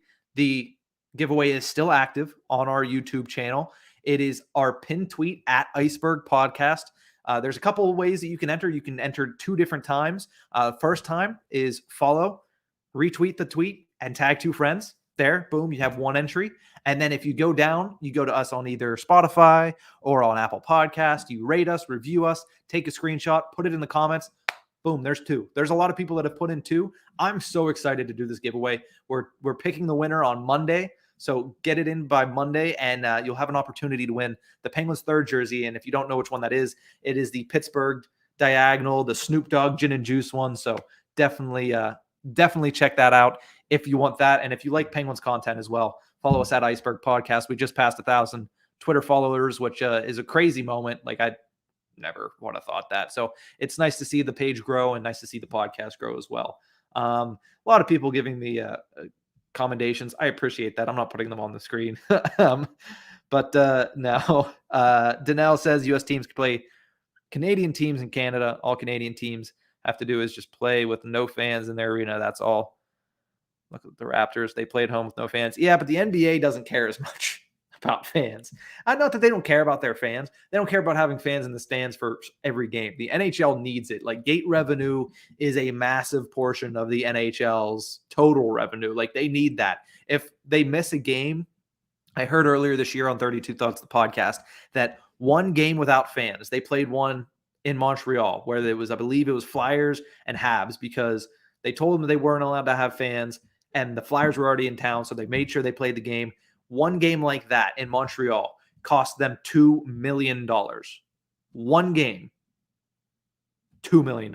So yeah, the league wants fans to be in the stands. That's why there's a lot of games, home games for Canadian teams that are getting canceled. And oh my God, I'm so sorry. The Kings score a goal. See, I feel bad now because that's the 8th goal. That was plus 350 odds. I apologize, Lil Burr. You were right there. Again, I wouldn't have thought that would have happened, but also let's see how they scored this goal. Deflection, own team deflection. That's how that happens. So, Boomana says, just followed the podcast. Got to show the support. I appreciate that. Thank you so much. Let's see.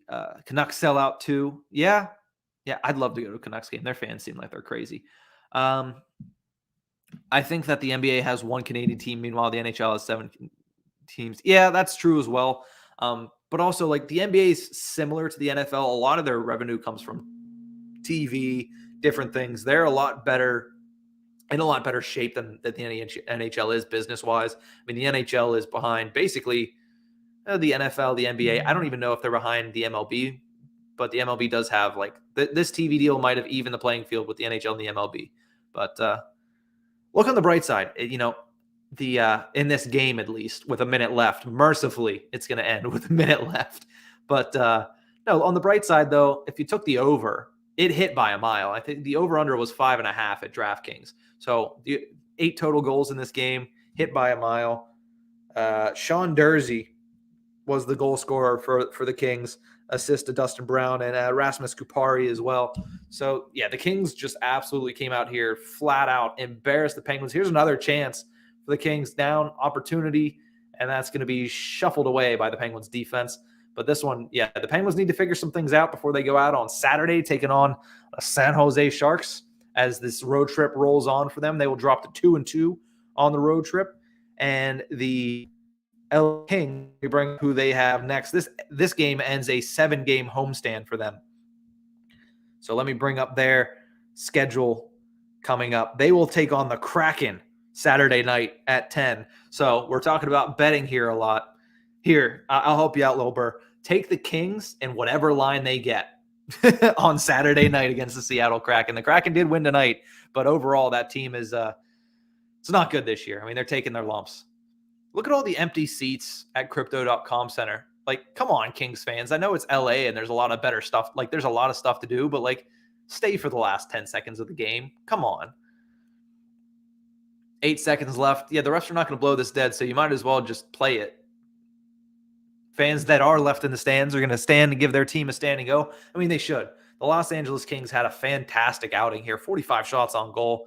Absolutely peppered Tristan Jarry. And they said, you know what? You might be an all-star, but at the same exact time, you ain't stopping us tonight.